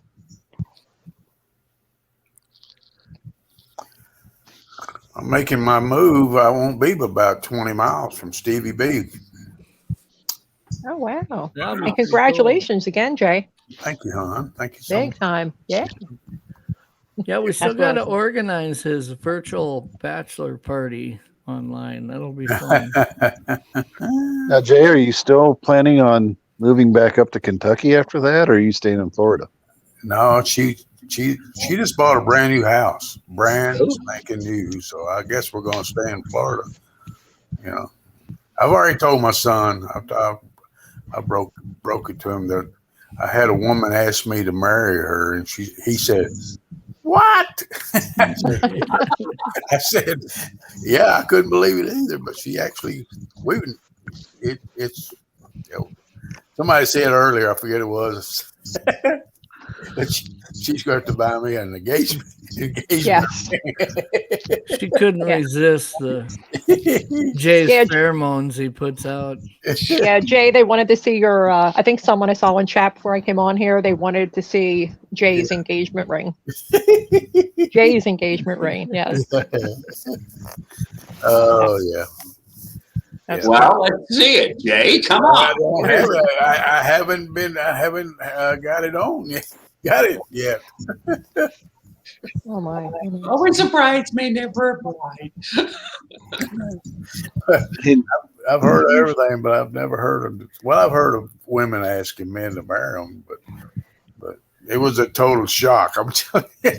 She's just a mere mortal woman, Jay. She couldn't Evidently, yeah. She just said that she just knew I was right for her, So I beat around the bush, You turned on the Jadar, and she felt it. I don't know. I don't know. Weird. Instead of radar, it's Jadar. Jadar, yeah. Yeah, he hit her with this Jadar ray, and she was. Over. I kind of twisted my foot today. I was out working in the yard. That's the reason I'm laying in my bed trying to. I just will not stop. I've been told. Jen's been fussing at me. Everybody's been, take it easy. Russell's fussing at me. Stevie B. I just can't stop, Well, now you'll have somebody there full time eventually. That'll be like, if you get off that couch, you're in trouble. Yeah. Yeah. Quit talking about Bigfoot. Yeah. Right now, I literally got one. Eventually, she'll say, "Well, Jay, I believe that you believe." I didn't want to say that though. Oh, I missed that. Does your fiance, a wife to be, is she into the Bigfoot subject? Has she ever seen the Patty film and stuff? I mean, does she know you're involved in this and you've had your own experience? I mean, does she believe you, in other words, Jay? Are you talking to me? Yeah, yes. Yes. She never had. She actually said that she had heard snippets about it, but had never really got into it or heard that much about it. Now she was interested, and she said when she was listening to me the other night in Nikki's show when I was on, and she wasn't in chat. She was just, I guess you'd call that trolling in the background, And she was just listening to everybody, and she just said, she said it's very interesting. That's all she said. But Jay told her pretty early in this dating. Yeah, I did. I told her he the had first time we met. so she was aware that it was something he has. Yeah. Mm-hmm. And from the first time you talked about it, which is something I can thank you guys about, because I would have never done that if I hadn't met you guys. I would have never brought that up to this lady, this, at least this quick, Yeah, we're at that age, Jay, where it just doesn't. It's too much work to keep secrets from somebody. You just as well let her know on the first date that way. Well, she would probably wonder, why are you going? Let's say we got together and we're sitting in our easy chair together or sitting somewhere, and I'm over here watching these type shows. Yeah, she wants to know that you're not chatting. She would say, "Well, what are you watching?" She would probably been more. At least I've got her to the point of where she knows that I'm interested in this stuff. Speaking of which, there she is. We'll see y'all later. Okay. Bye, Jay. Bye. I thought that was my phone for a minute. It sounds just like it. Yeah, I'm watching everybody to see who was looking for the phone. Everybody's like looking at us. Nope.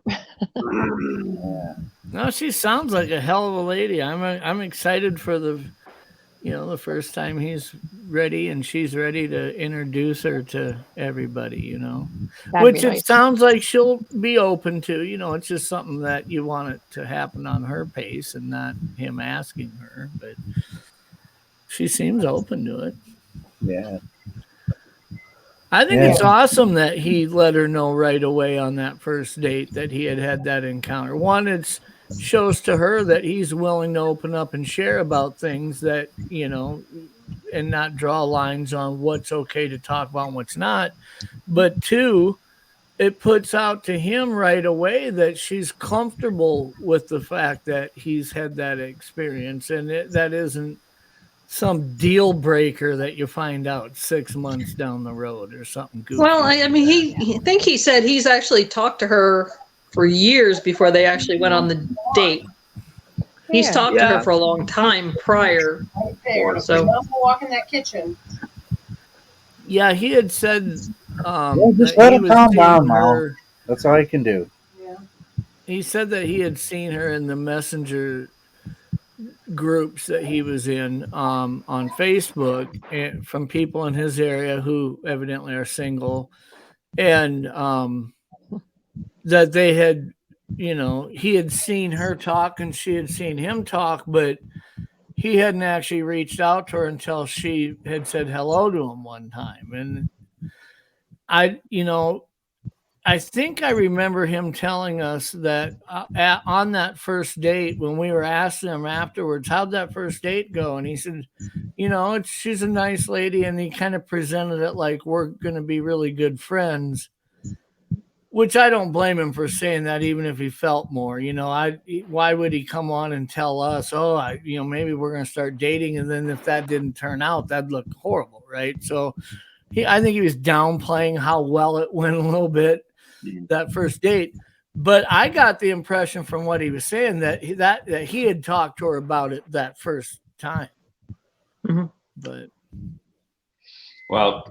dating counseling are similar, and what they're telling you on the first, second, third date is what they're not telling you you need to know. So it's good that he went right to the stuff she didn't need to know at the beginning instead of the other way around. So, if he was to wait a month or two after dating her to share this, now right away, wouldn't she naturally wonder, what else haven't you shared with me yet? The fact that he shared this right out of the gate shows that he's pretty transparent in how he wants to approach a relationship. But Trackway, what are you saying? Trackway? Say something. I'm just sitting here enjoying the show. I'm just listening. I could have some lunch because it's lunchtime here. It's like, I gotta eat something or I'm gonna pass out. Now, Trackway, are you going to be shooting me a bunch of emails later today or tomorrow? I don't know. All that stuff that I gathered up. I said, got the new headphones tonight and trying to learn this audio thing. Probably. Trackway, I feel for you. I felt the confidence there. Yeah, because everything I don't have a computer or PC. All I have is a cell phone. And everything I do, I've got to kind of figure out how to do it on a cell phone. Trackway, do you have a headset? Yeah, I have a headset on right now, but I just got a new set. I just got a set of earphones for some audio that I collected, and that I got to go through. Okay. So. Well, no, I was just wondering if seeing you upgraded, you probably got way better ones than I do. That last thing, if you can figure out those 2 blank spots, I would be interested in knowing what they are because I can't pull them out.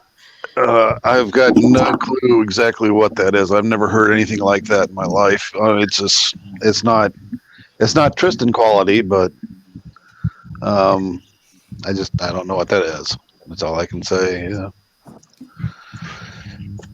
Well, I got all hell breaking loose over here. Uh-oh.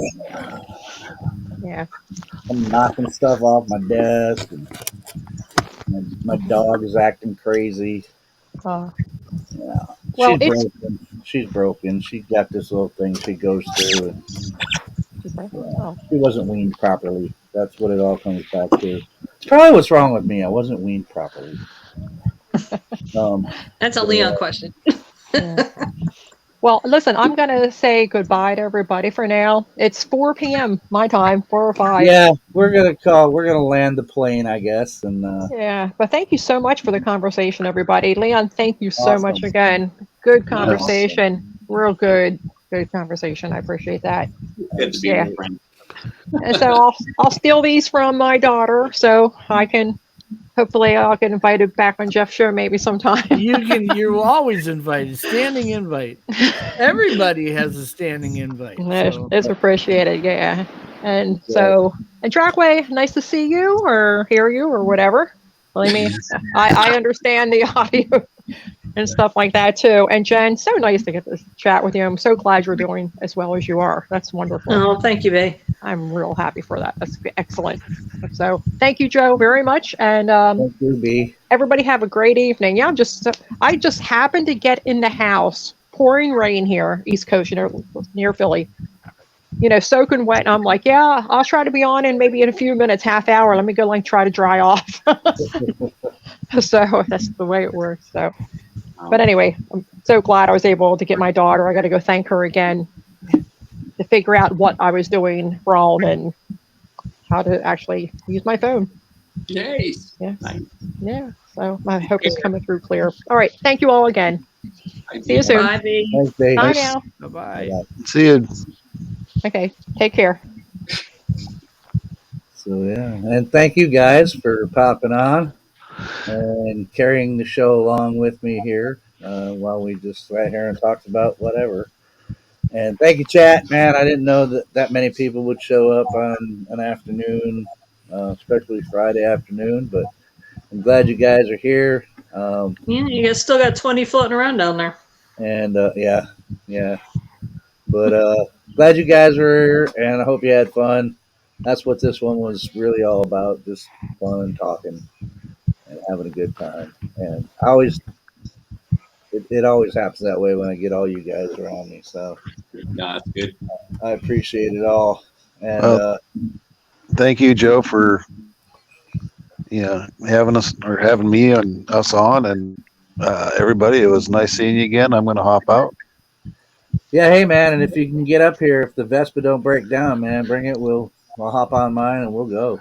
Well, we're going to do that because we're going to come up your way because I want to see the Adirondacks. I've never seen them. Yeah, well, they're a little east of me, but yeah. Oh, I'll pick you up and we'll keep on going. I'll do you one better. You come to my area, I'll take you out where I had my encounter, and I'll show it to you. Oh, okay. It's planned. I'll show you the area. We'll work it out. All right, brother. And next time I'm in Minnesota, Jeff, I am going to swing by. I would standing invite. But I'm going to call first. Off the red carpet. See ya. Bye, Jack. Okay, are we going? We're going. All right. There's not going to be any outro, folks. So just remember what I always say: don't sweat the petty stuff. Don't pet the sweaty stuff. See you guys. We'll see ya.